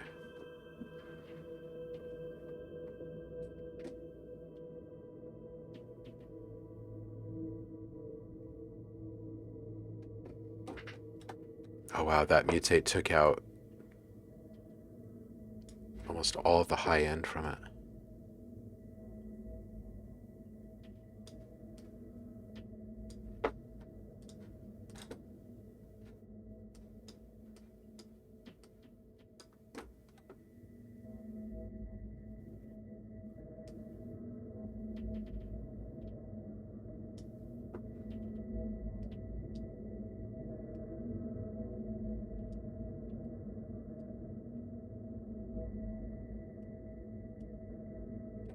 You know, instead of this one,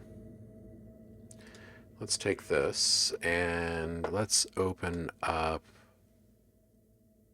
some noise.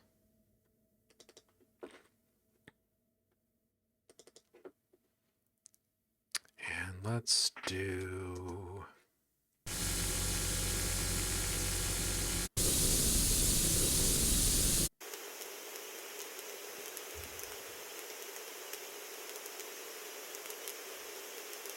Might be camping this time. And let's just shut everything down except for that one oscillator for just a second.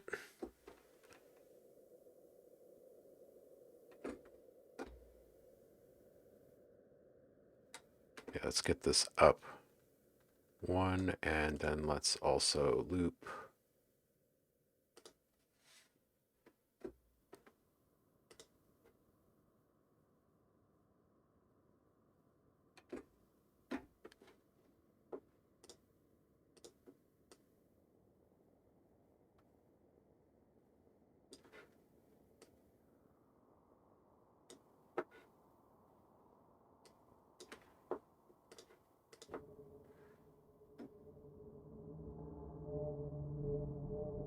Yeah. Yeah. Okay, let's see if this is tonal enough to really carry a steady pitch. Let's do E on these, maybe. Still works. Let's see if we get an E on the transient of this next one here.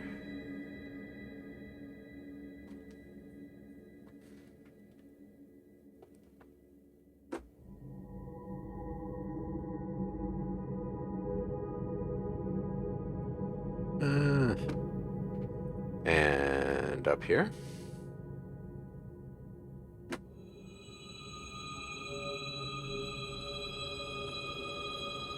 Oh boy, that's not really holding it.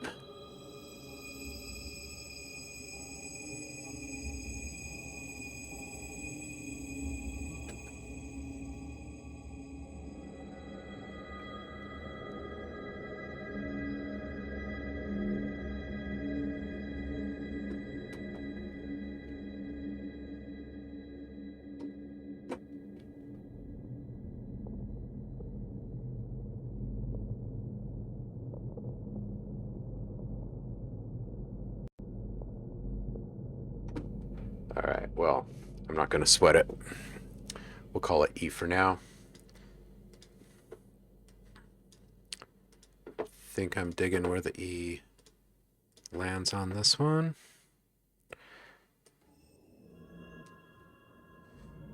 Let's start way down.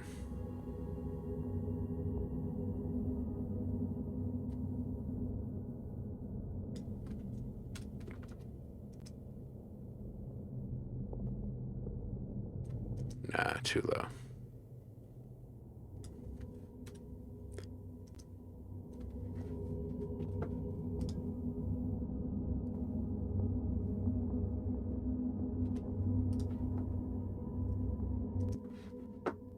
Heidi is asking, OhmLab, did you go to prom? No, actually, I played a show.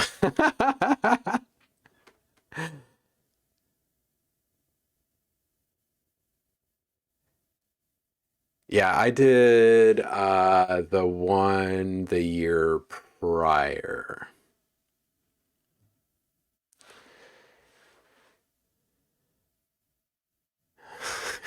Rain, I like it. I still use logic, but reason has escaped me. That's awesome.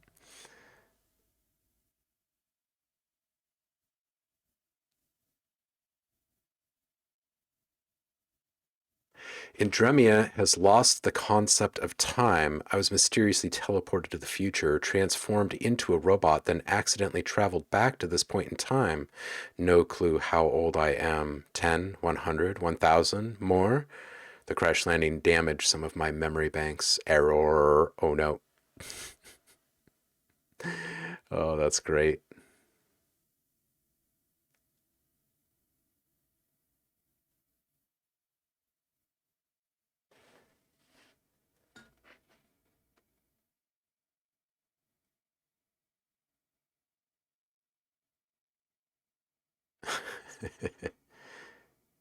Too soon, too soon.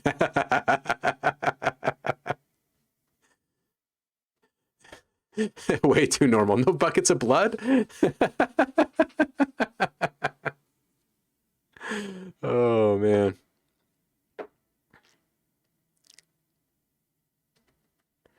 I spilled ice water on her twice. Oh, jeez. At least it was just ice water, I guess.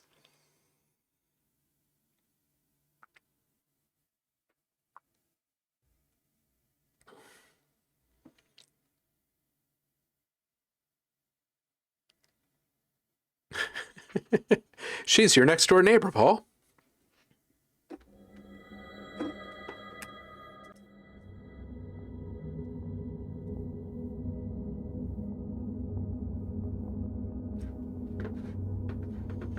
All right, so I like the kind of static nature of this one. So we'll call this,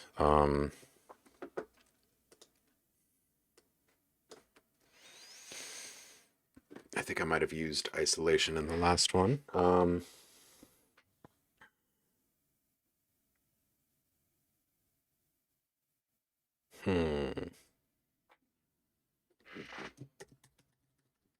Mysterious. And this one's an E.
Yeah, that is pretty mysterious.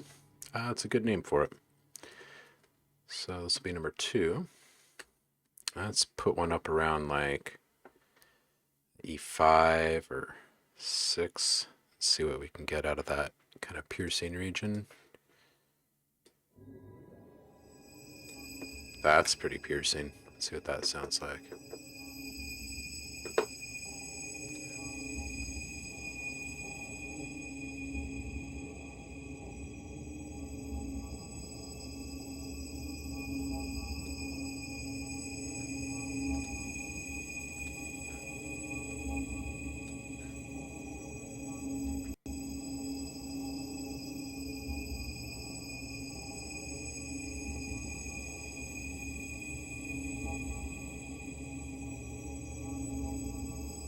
Tom, take care, brother. Hope you feel better.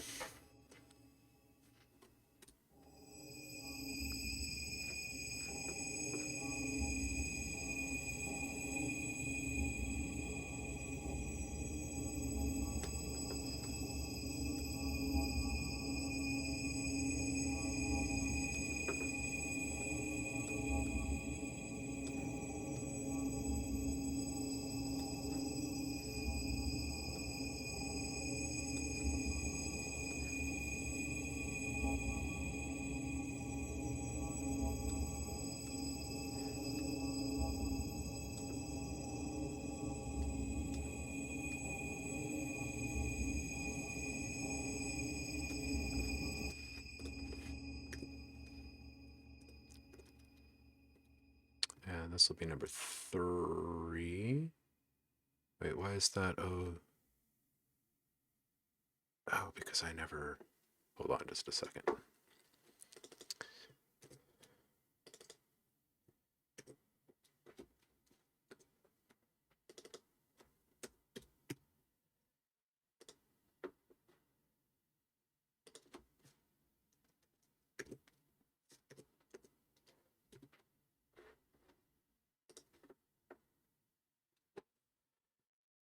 we go. And just for posterity's sake, let's go in here, grab our text. We'll save this. This one is here. Done that. Those are all correct. This one, copy.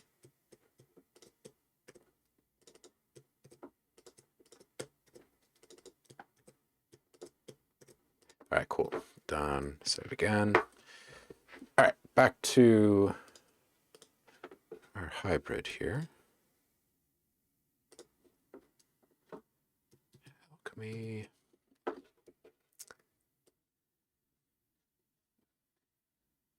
Maybe I should make some pulse synths for a little bit. Yeah, maybe we'll just hit pause on these drones for a bit. And let's do some massive.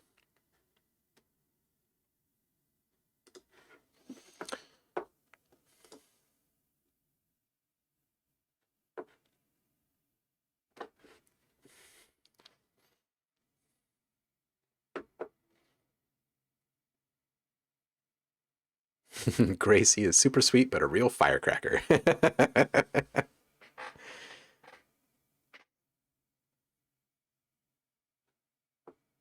Yeah, right, Rain? Yeah, that was a nice one. The piercing stuff, yeah. And she's the wife of a preacher man.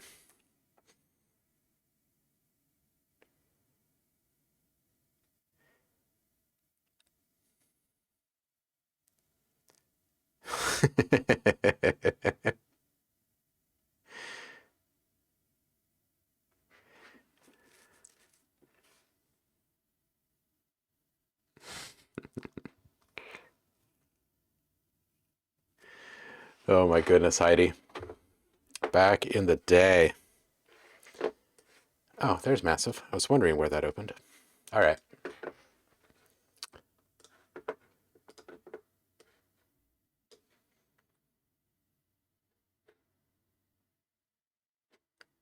How do I do this? Quick start in it. Okay.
That was pretty interesting.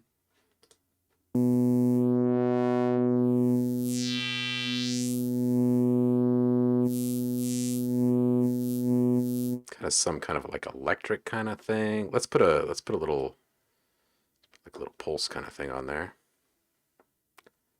Or actually, no, let's put an LFO on here. And let's just dip in there and say that this one should be uni. And we'll just bring it down a bit.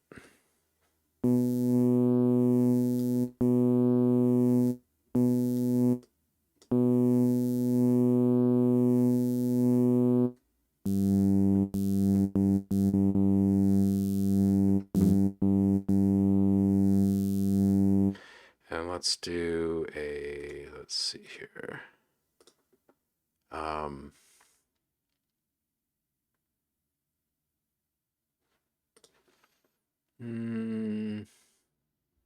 Maybe a wrap.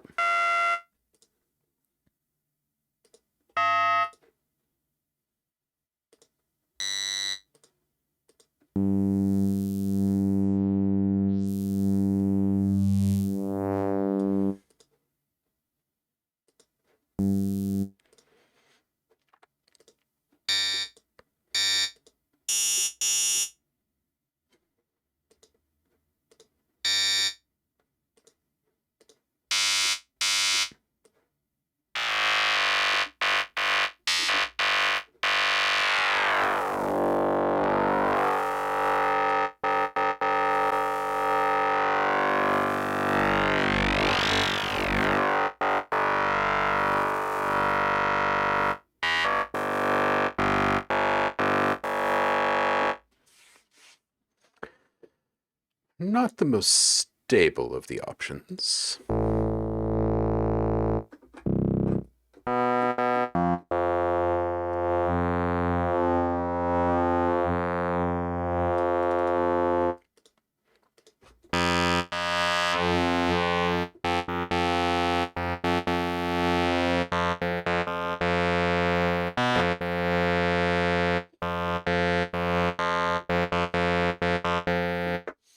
Sure, okay. Let's get a bit more of a harmonic thing over on this side.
All right, through some sort of a filter.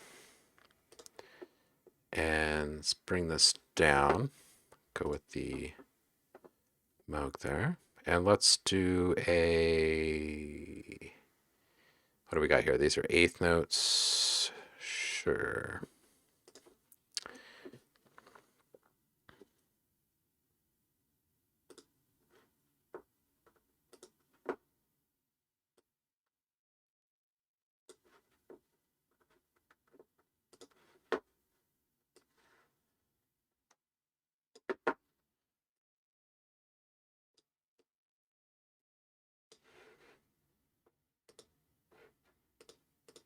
And let's trigger this.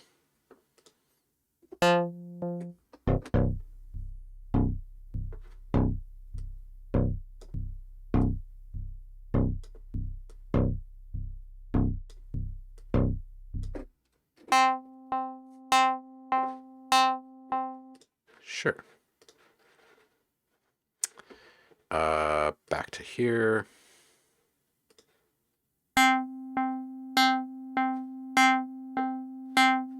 Yeah, something like that.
Yeah, it's starting to sound there.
So a little bit on this mix here.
And just a little bit of expansion or something on here too.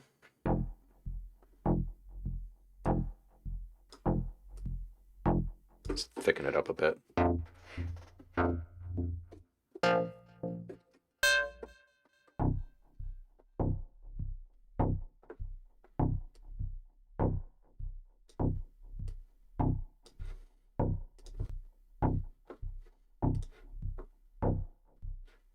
Yeah, it's all right.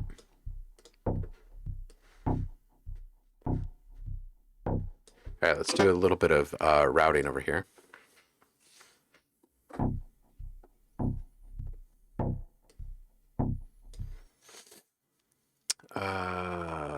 Okay, let's do feedback into our frequency shifter.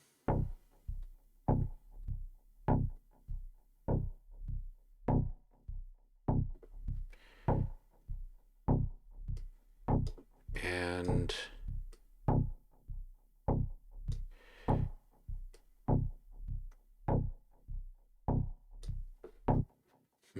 let's see.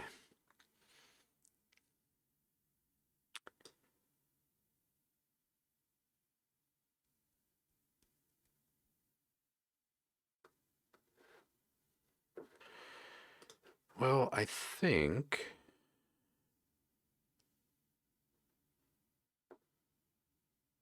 I kind of want the distortion to come in after the delay.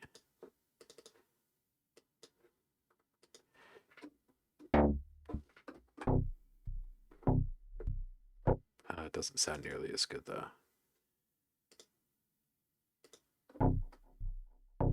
That sounds a little bit cleaner.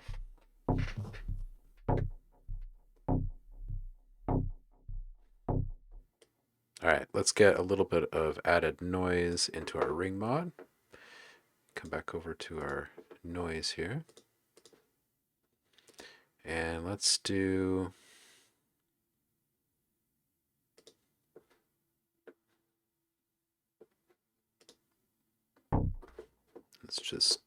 turn all this off so we can hear our noise. Might be kind of interesting. Too bad it's not really synced.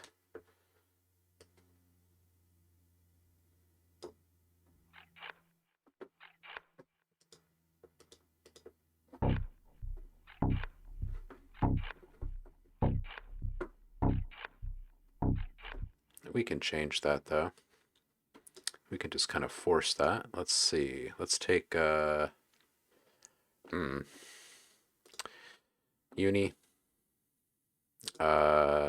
sync.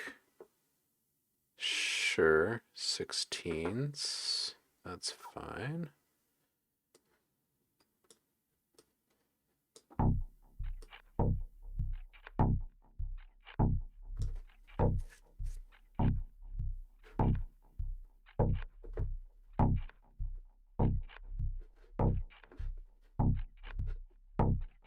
Okay, now let's make this a square. Oh, that's funky.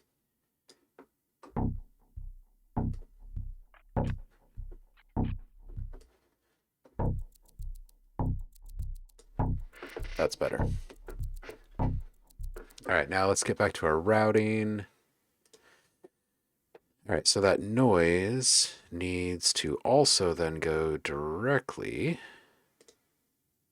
into our delay.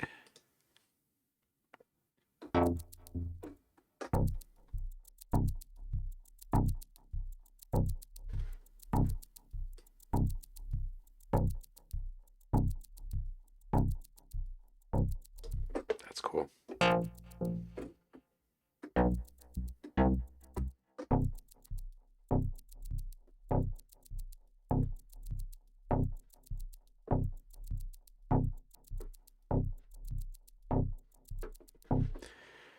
All right, so FM is coming from oscillator 1.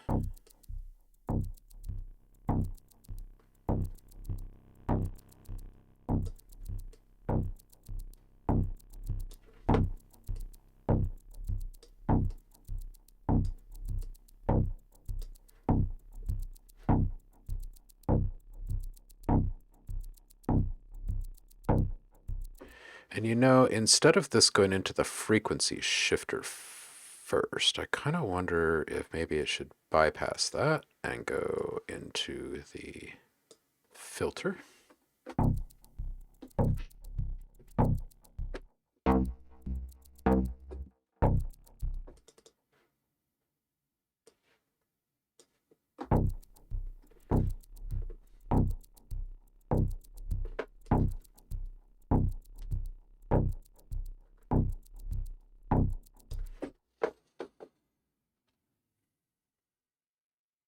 What have I been missing?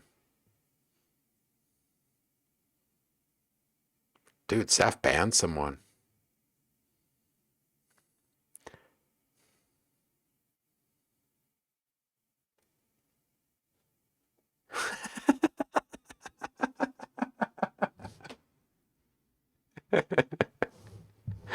Resizes window. Not so massive now, are you?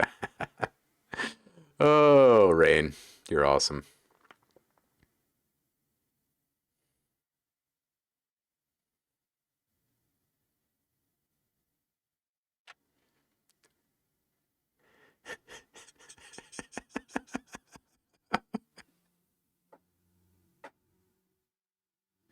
Poor Andremia.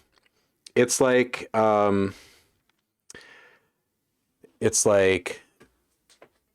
spammers giveth and saffron taketh away.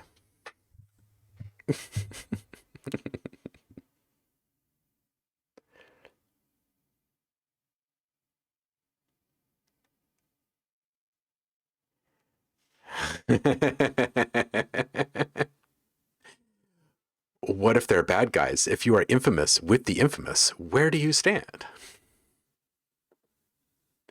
Yeah, Indremia, I think I agree. To be honest, becoming famous is scary. I'd rather not. I'd like a spaceship in the middle of nowhere. Thanks. Yeah, right. I like kind of being behind the scenes personally.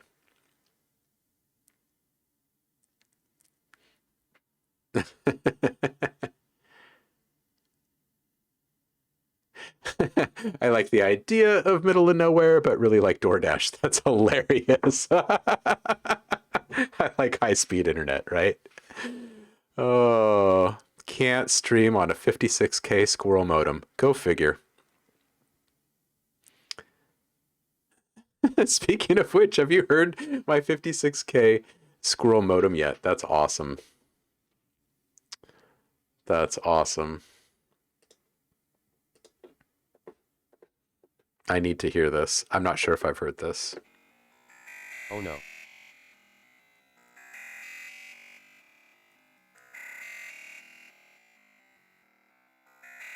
$56K squirrel modem.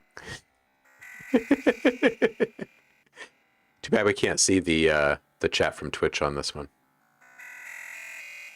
LOL.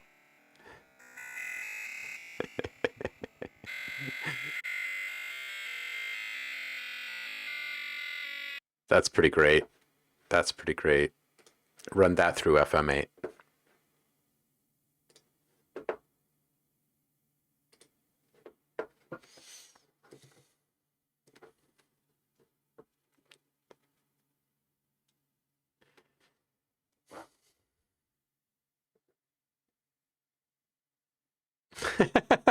Nate's back. Just pop and say much love.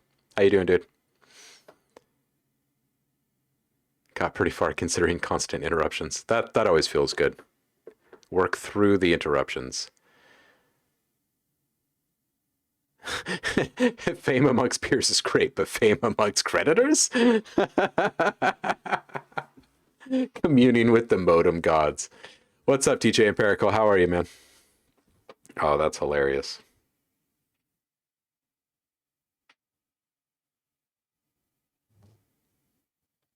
Oh. Man, NAM is this week. Oh, it looks like Gabe just put a tweet out. I wonder if it's any good.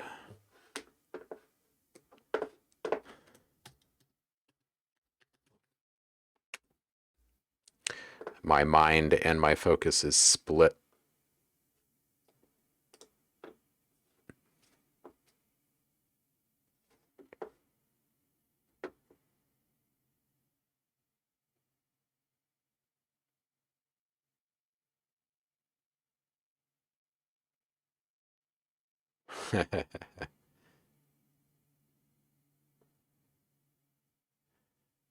Nice little tease.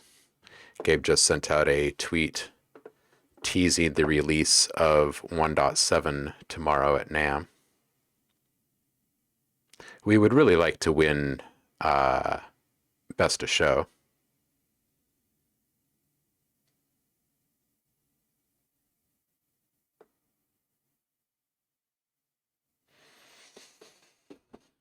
Just built a new transient detector tool in there. Good stuff.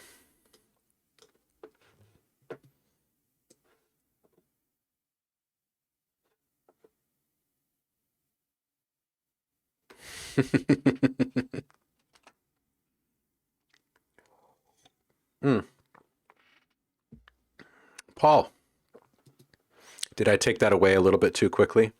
So, as you all know, I work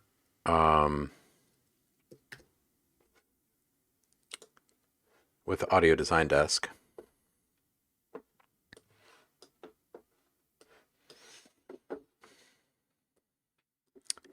And Summer NAM is happening right now. It's actually tomorrow and the next day. And we, I think, are going to be one of the bigger to-dos there. But anyway, we've got a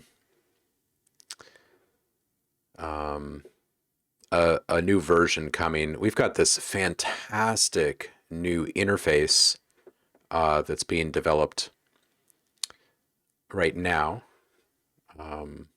But there's so many other features that we want to throw at it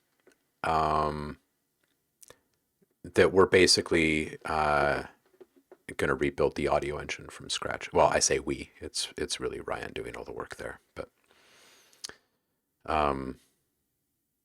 But yeah, anyway, 1.7 introduces new transient detection and a whole bunch of stuff. If you're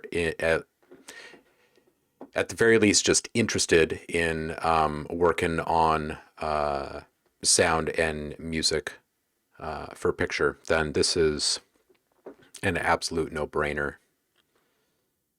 And as we develop it a bit more on the MIDI front, I'll start making it the main DAW in the stream probably, because there just won't really be a need for me to use much else at that point, which is very exciting.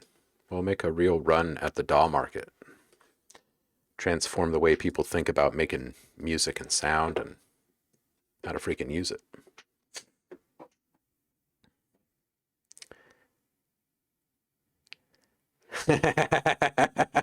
Empirical, very well said. It's just generally a drag. That's why they pay me. They know I'd rather be somewhere else.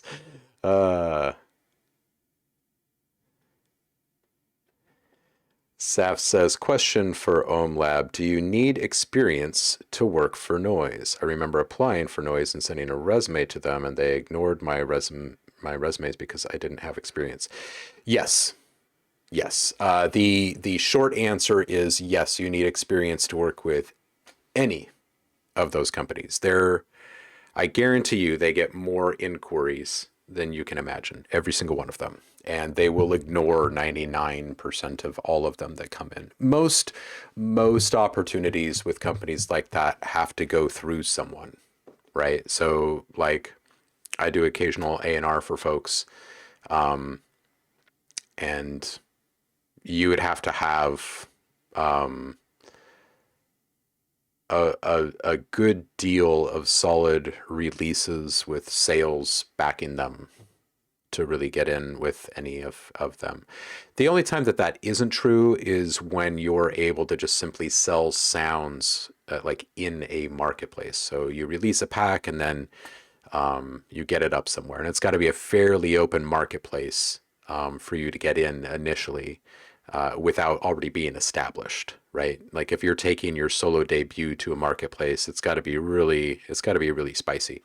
But if you're established and you can point to like a dozen other sample libraries or whatever that you've released through other folks or whatever, or on your own, then it's easy for them to vet you and say, yeah, this will either work or not work for our main target demographics, right? Because each label in each marketplace kind of has a focus or a niche that they fill outside of the really, really big ones, you know, like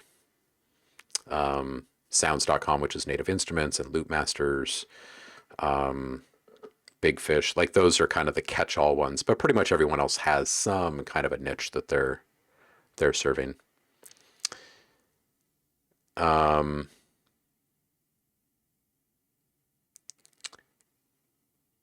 Blackberry's saying, don't feel bad, and you're not alone. With almost 40 years of experience, I don't have the chops for a bunch of those gigs. Yeah, so really what it comes down to is, again, what I was talking about at the very beginning of the stream when we were doing our little real talk about making money and pursuing opportunities and grooming relationships. Because even if you get, like, let's say that you send through some sounds to someone and they respond and they're like, actually, these are really good.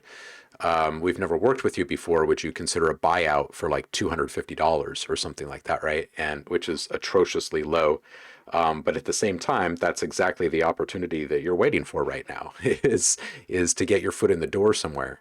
And if that thing sells, like that's a test for both of you, you know?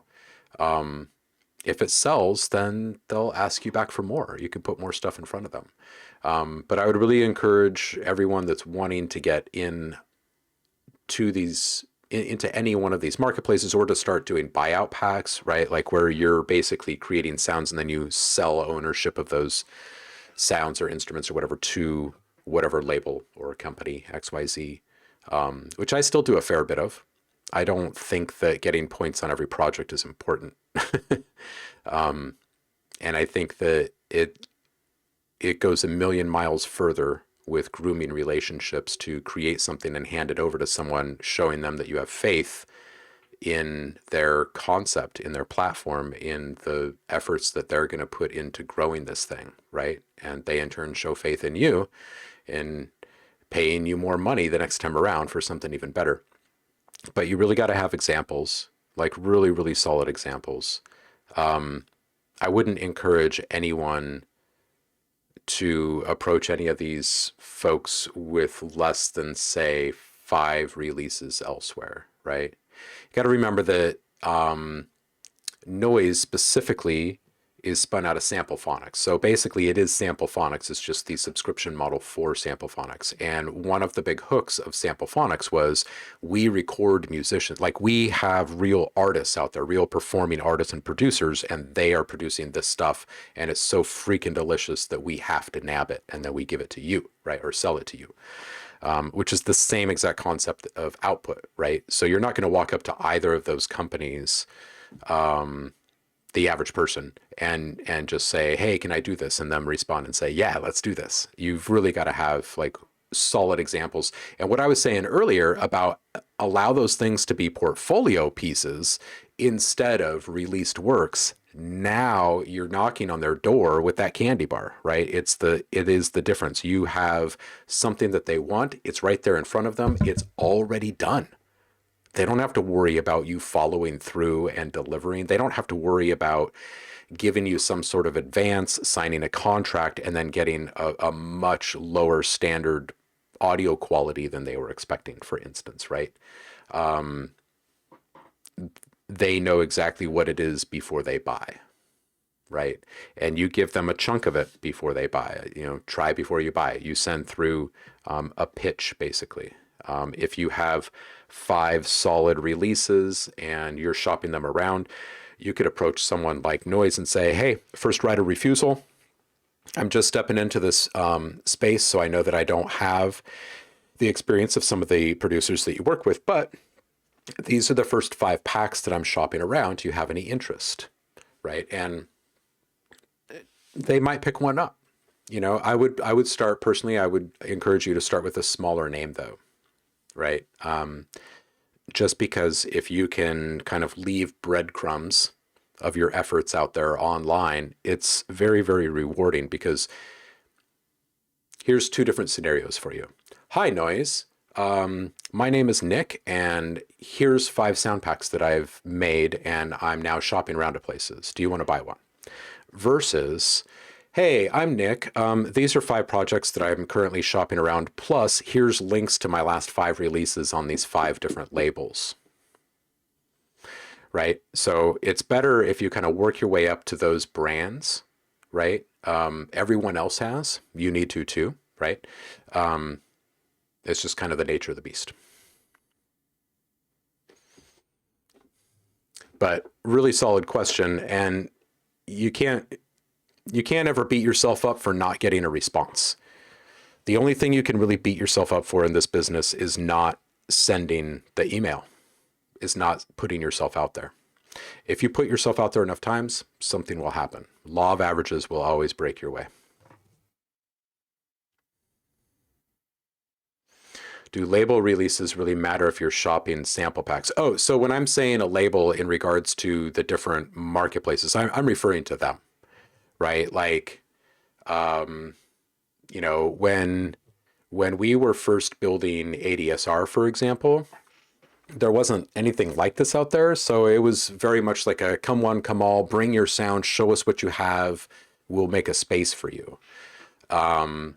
All of these different marketplaces are much more locked down because there's a thriving industry built around it now.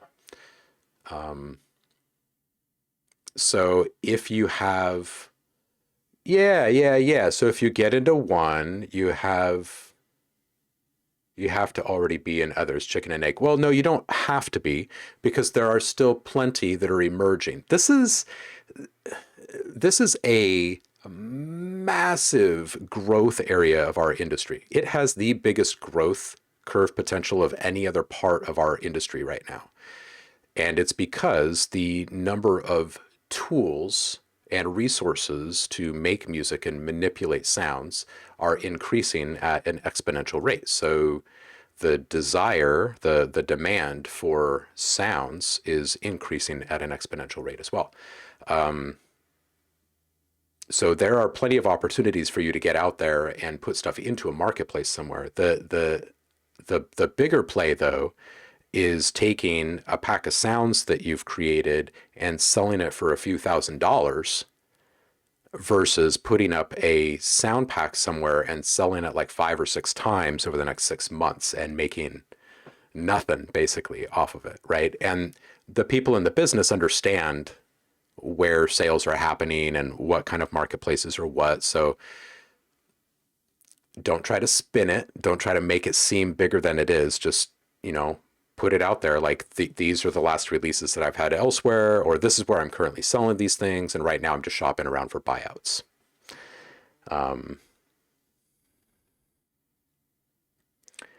Cranky never got back to me. Figured they were just too cranky to return emails. No biggie. Well, and it may just take a little while too. Like it's a notoriously slow turnaround process for a lot of folks. Don't really feel bad now, but I did at the time. I wanted that gig, but now I'm not really caring. Yeah, just keep pushing and know that if you feel like you have tons and tons to learn about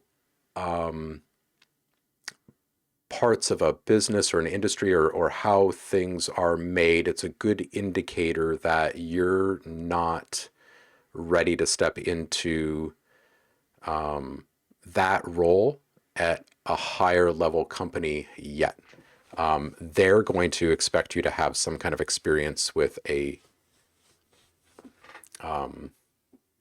lower scale experience prior to this, right? Can't walk into a 5-star Chevron kitchen without having at least worked at McDonald's, right? Hey, Swamp, how are you, dude? Michael's here. We're doing all right, dude. How are you? But Soundmorph, I want to get a buyout from, but I'm going to wait. Yeah, you really got to have a lot of experience to get to that level. You've got to have you've got to have multiple things that you can point to, and it's all got to be at a really high level.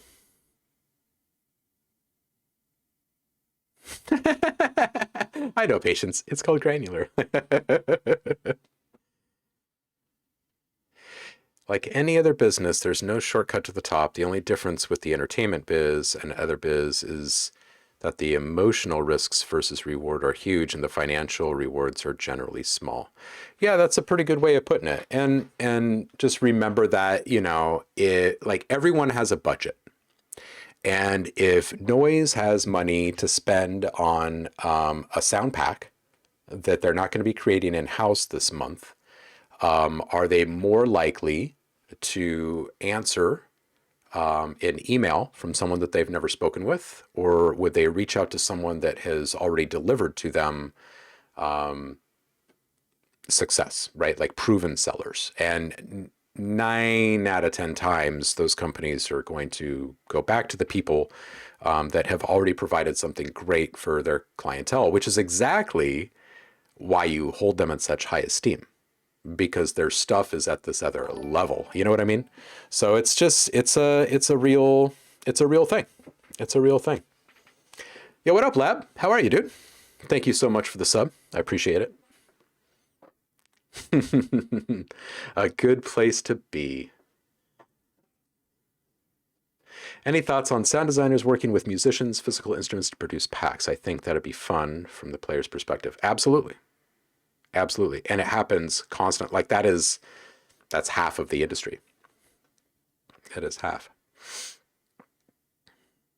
The music biz is like the book biz. My wife's company gets over 4,000 unsolicited submissions per year. They randomly look at about 50 per year, of which they might publish 1 every 5 years. The people power to vet 4,000 submissions a year is a full-time job for several people, and the returns on 8 potential books out of that pile is simply not worth the time and development. Yeah, that is it in a nutshell, right? And any place that is a destination. Like when I was working with Apple, it was out of this place called MacForce in Portland, which was a highly sought after place to work because there were only a couple of flagship Apple specialists in the country. TechServe in New York and MacForce in Portland were two of the like most sought after. So if we posted a position for like a repair tech or something like that, it would be, it was unreal. Like there's no need to use any kind of recruitment service or headhunters or anything like that. You simply put something up on Craigslist for like an hour and it's unbelievable the amount of stuff you get. There's a grocery chain out here called New Seasons. And when it was first starting up, I built the largely built the catering program for them there when I was still chefing, and it's a fancier kind of higher end Whole Foods type of thing, and it was ridiculous, like the number of applications that were coming into that grocery. I mean, it was hundreds every single week without job postings. You know what I mean? So and those things aren't even in the spotlight for people. So if you can just imagine a company that's got brilliant marketing, it's got brilliant products, it's got really innovative sound, it's really pushing boundaries, and it's in everyone's toolbox, basically. It's ridiculous. Like thousands and thousands of people every single year. You just can't do it. You just can't do it.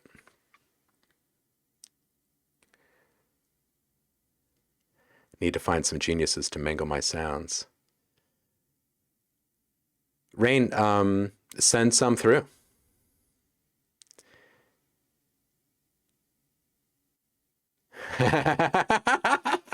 Yeah, but look what happened when they opened up the call for a US president several years ago. Oh, oof. And further to this, out of the 1,200 plus solicited agent represented submissions per year they receive, which need to be fully vetted and considered, about 5% actually get published. Yeah, and time and budget are just, it's the end all be all. There is no, everyone is constrained, right? It really comes down to there are a finite number of opportunities with each place. So start doing the math, right? The more in the spotlight and the more in demand that company is, the more inquiries or submissions or pitches they're going to receive. And if they're unsolicited, they're never even going to be looked at. And if they're not brought in by a person that's already in that circle, they're probably not going to be looked at, right? There's just not enough time of the day to even do that, or else you're not going to get all your stuff done. That's sitting in front of you is your job, right? But if you see a new company pop up, like I say every single week, there's probably two more companies that reach out to me through the website or LinkedIn or whatever saying, hey, would you like to sell your sounds through this? Let's see if I can find one of the recent ones really quick. But there's lots. And if you set up some trackers on Google, there have been a couple of submissions since the stream started.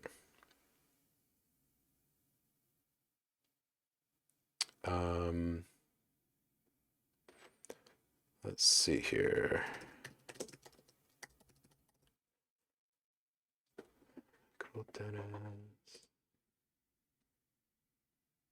Who is this one? This is June. Okay, so this one is this week. What is this one? Mixed.com. They are a sample subscription site, and they'd really like my stuff in there. Typical for subscription stuff, they basically pay everyone a flat 50% pro rata based upon content usage rate, and that's pit against activity and other things. Let's just see what this looks like. I have not looked at it yet. It's 2x's mixed.com. Is that what it is? Mixed. Mixed is the ultimate sample subscription service that aims to democratize the sample market and deliver an excellent service for all music creators to enjoy.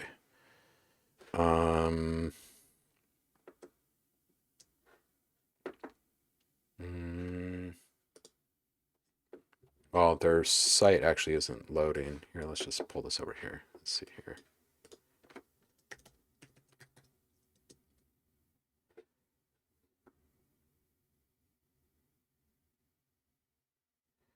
Yeah, see, herein lies the thing, is that even like I typically I don't even respond to most of these because of the same exact reason. I don't have the time. Yeah, something's up with their website.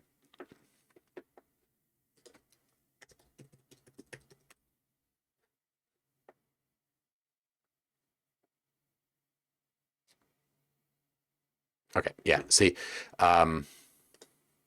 so the chance of me like following up with them at any point is like almost nothing now because I've clicked through it and nothing even happened on the link that they sent me. So I'm probably not even going to respond to it. But it's the same exact kind of scenario on both sides.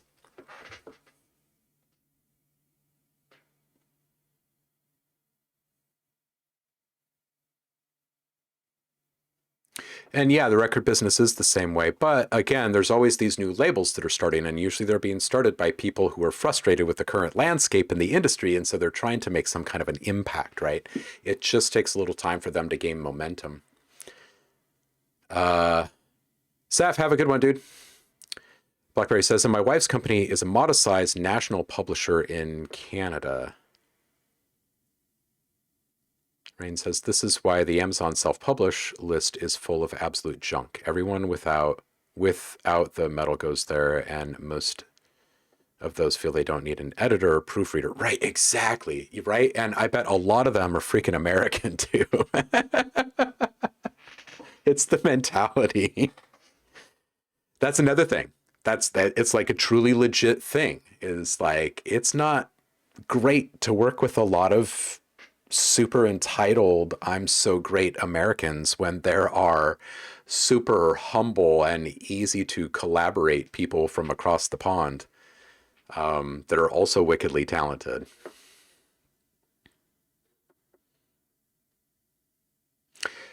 Yeah, and the same can be said about Spotify as well. Absolutely, BlackBerry. All of these things need to be fixed at some point, and it's got to be through the development of better search, discovery, and relational database like tools built by these companies. Spotify has actually gone above and beyond in a lot of this. I know that there's a lot of hate going to Spotify, and for very good reason. But on the back end of things, they've been very transparent about how they develop these things, and they're actually creating technologies all the time that they're then putting out into the open source space for other people to use.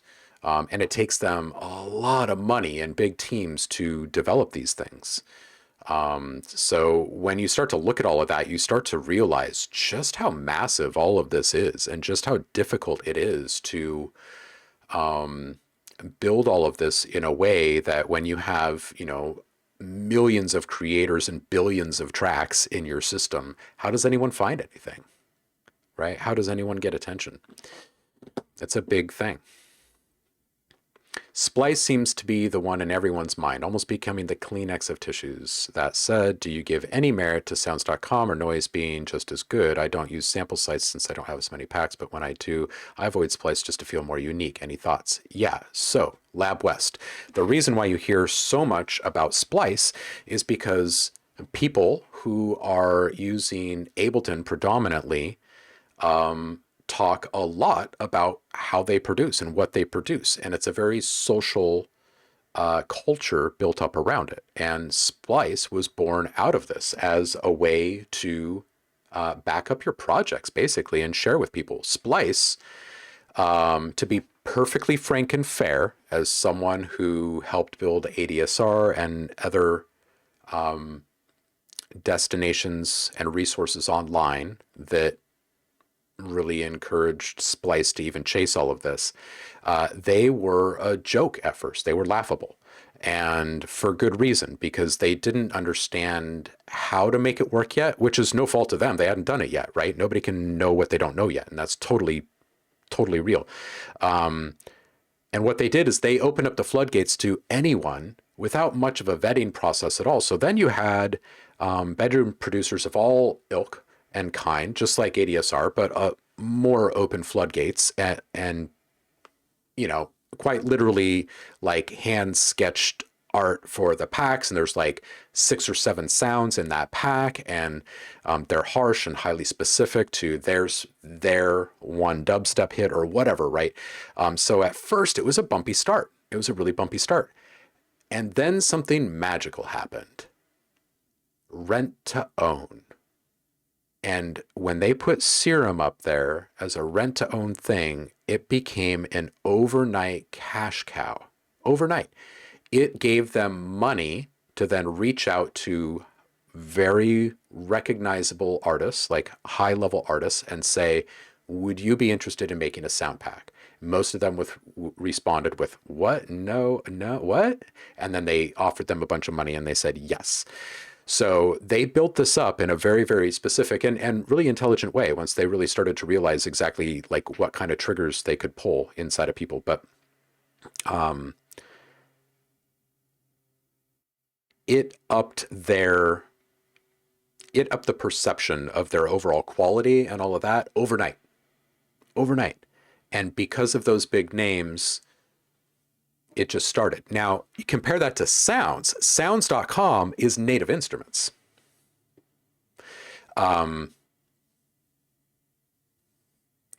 They are not only well known, they are the Adobe of our industry. They are the backbone of our industry in a lot of ways. You know, their tools and libraries are heard in most movies and TV shows, you know what I mean? And are part of a huge percentage of the albums recorded out there. And it's been that way for quite some time. So two different beasts, but yeah, Splice has become this thing because it's talked about so much in these social circles. Like I said, it's a very cultural experience. Ableton in general is a much more of a cultural phenomenon than any of the other DAWs. Reason was just like this when it was starting out. Now, some people hate on Reason, but when you go back in time, like let's go back 20 years and talk about this. Propellerheads was way ahead of their game. They made a social DAW. The whole thing was built around the idea, of look what I can do. What can you do? Now let's share. So people were sharing their combinators and sound packs and stuff years and years and years before all of these marketplaces and stuff. And it's really what I'm sure juiced a lot of people like me to like have ideas to do stuff out there and make stuff more social and sharing, because when these other DAWs started to develop more in different ways, people largely were leaving Reason behind because these others were emulating the studio instead of a rack, which most people were kind of relating to a stage, right? Like live performance or something, where they saw, you know, Logic and Pro Tools and whatnot in the studios. And they're thinking, this is exactly what we need to be legit. So in a way, you know, Splice has done that same exact kind of a thing, right? If you look at Lander tried to do the same thing that Splice did, and they're falling on their face, to be perfectly frank, because people aren't falling for it again. Like they've seen how that was built one time, that service is already working for them, so give them a reason to leave. You're not going to find a reason to leave Splice. You're not. It's a solid option now. It's a great tool. It's a great value. And that's a very dangerous and slippery slope for the creators, because now you're teetering upon Spotify realm with sound packs, and unfortunately, I say this for sound designers and producers that are selling their wares in these marketplaces, they don't have the same kind of staying power as albums, right? Like if you lose a copy of your favorite album, you're probably going to go out and buy it again, right? But who goes out and buys the same sound pack twice? And who goes back and uses the same sounds from a sound pack again, outside of the utility-based ones, you know, like the old school Vengeance packs and stuff. So, Sagan is here. Hey, dude. Hey, mate. Once again, I want to thank you for your wonderful feedback. You're an amazing person. Well, thank you for being here, dude. Absolutely.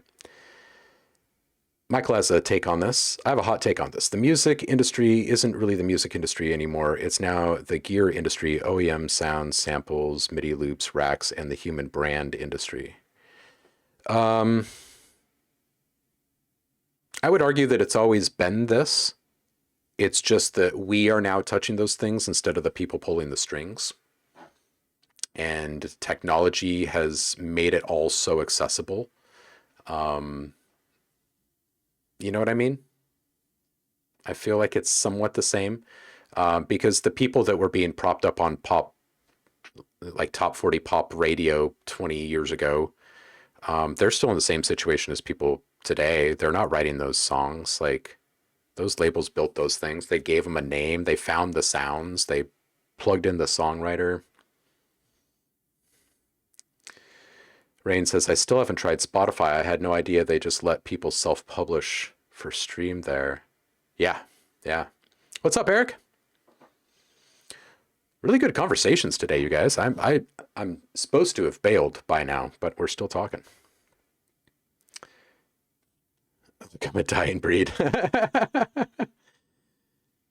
You need a distro service like DistroKid or a label who has the backend API to upload to Spotify's intake. Yeah, but pretty much everybody distributes to all of them now. So what I would like to do is partner with SoundCloud, actually, for Audio Design Dust to give people publishing options directly within the app. They would be able to license stuff, sell it into other people's projects, all from within the same exact interface. Flippin' revolutionary. Just demolish middlemen right and left. Dremia says, selling packs on your own website or Patreon versus sample websites. Well, that's easy. If you don't have thousands of followers and people coming to your website every single day, then there's no point of even having your stuff on there and expecting there to be sales. You've got to go somewhere where there's traffic. It's the same exact thing as my comments about posting on your socials that you've just released something when your socials point to your friends and family. That's great that they know that you're staying busy. And that's all it is. That's just it. It's just that plain and simple. But if you're blasting that stuff out in news aggregates and you're actually getting that information in front of people that didn't know that before, and they're actually actively seeking those things out, now there's a recipe for success. So when you're selling it through a marketplace, you're almost guaranteed to get traction on stuff. It's just a matter of, are you smart enough and engaged enough and talented enough to steer the ship in the direction of what your people want, your specific audience really wants, versus what you are creating. And hopefully there's some middle ground in there where you can find pleasure in the process and still provide something really innovative for the demographic that you're best reaching through that marketplace. Blackberry says, music industry has always been the gear industry to a point. Nowadays, it's DAWs, USB mics. It used to be the gears and PAs. It's the core of the music industry. It's the dream business. It's selling dreams on so many different levels. 100%, Blackberry. 100%. Russian music production brides seeking rich American school. Right? What kind of server farms do these companies need? They're massive. They are huge.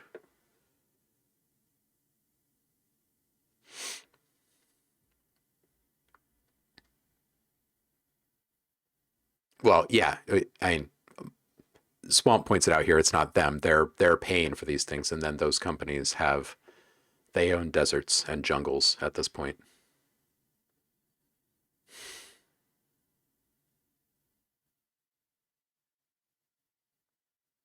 Yep. 100%.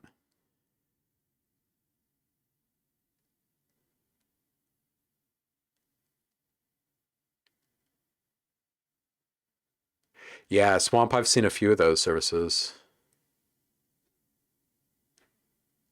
Yep, Sony and Acid. Reason was super cool when it came out. In some ways, put Pro Tools to shame. In many ways, it put Pro Tools to shame, in my opinion, because it was like a translation tool. Because people were trying to pivot from the real analog world into this digital world, and it made sense. If you could just flip around the rack and figure out where to plug in the cable, you could figure it out, right? Just like you did in the real world.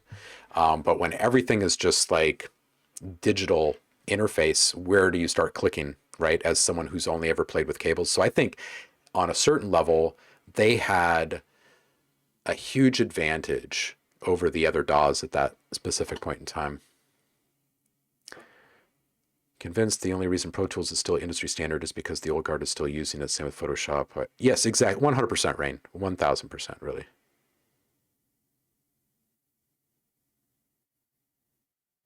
Well, they were, Pro Tools was in bed with M Audio. Like it's all the people selling the stuff into studios, the gear that would only run, like the tool would only function if you were using this brand's hardware. It was all a game. It was all a game. It's all just a game. The company with an expensive product which doesn't need replacing ends up becoming a service company once market saturation is plateaued on their product. Exactly. Yeah. So what Splice is doing is they've looked at this and they basically went to the venture capitalists and said, yeah, these other guys have really great ideas, but if you throw enough money at this, we will become dominant socially. And that's really all that matters, because everyone is blathering like fools nowadays. You know what I mean? Everyone. So that's what I mean when I say, well, Splice is caught up in this very social experience right now. It's a thing.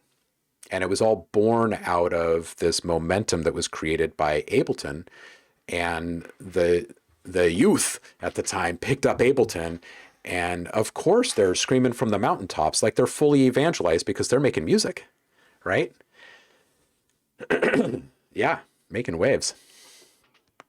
100%. The big Iron Daw Wars was fought and won in 2001. Avid won. Esonic died. Radar Orb and others went spaceship with Andy. Yeah, right. No doubt. What's up, Zev? I can't believe we're still here. I really need to bounce. I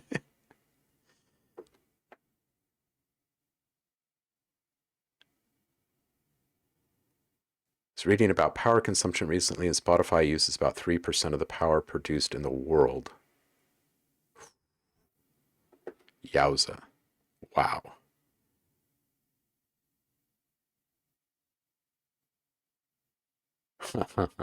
Yeah, it's so interesting, right? Find a niche and fill it, right, BlackBerry?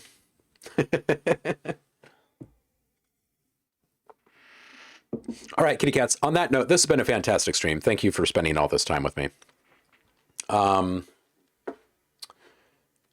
Let's see if there's anyone that we can raid really quickly. Let me just refresh my browser here and see who's online. A big thanks to all of the folks that subbed and whatnot today. I do appreciate you all.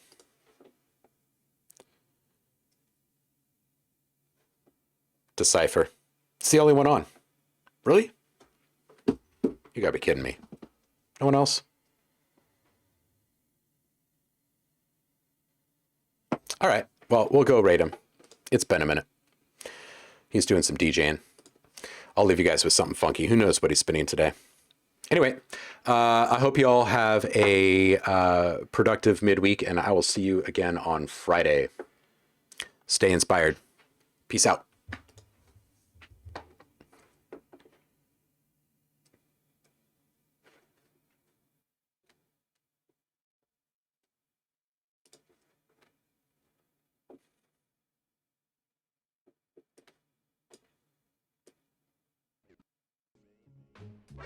to the stream.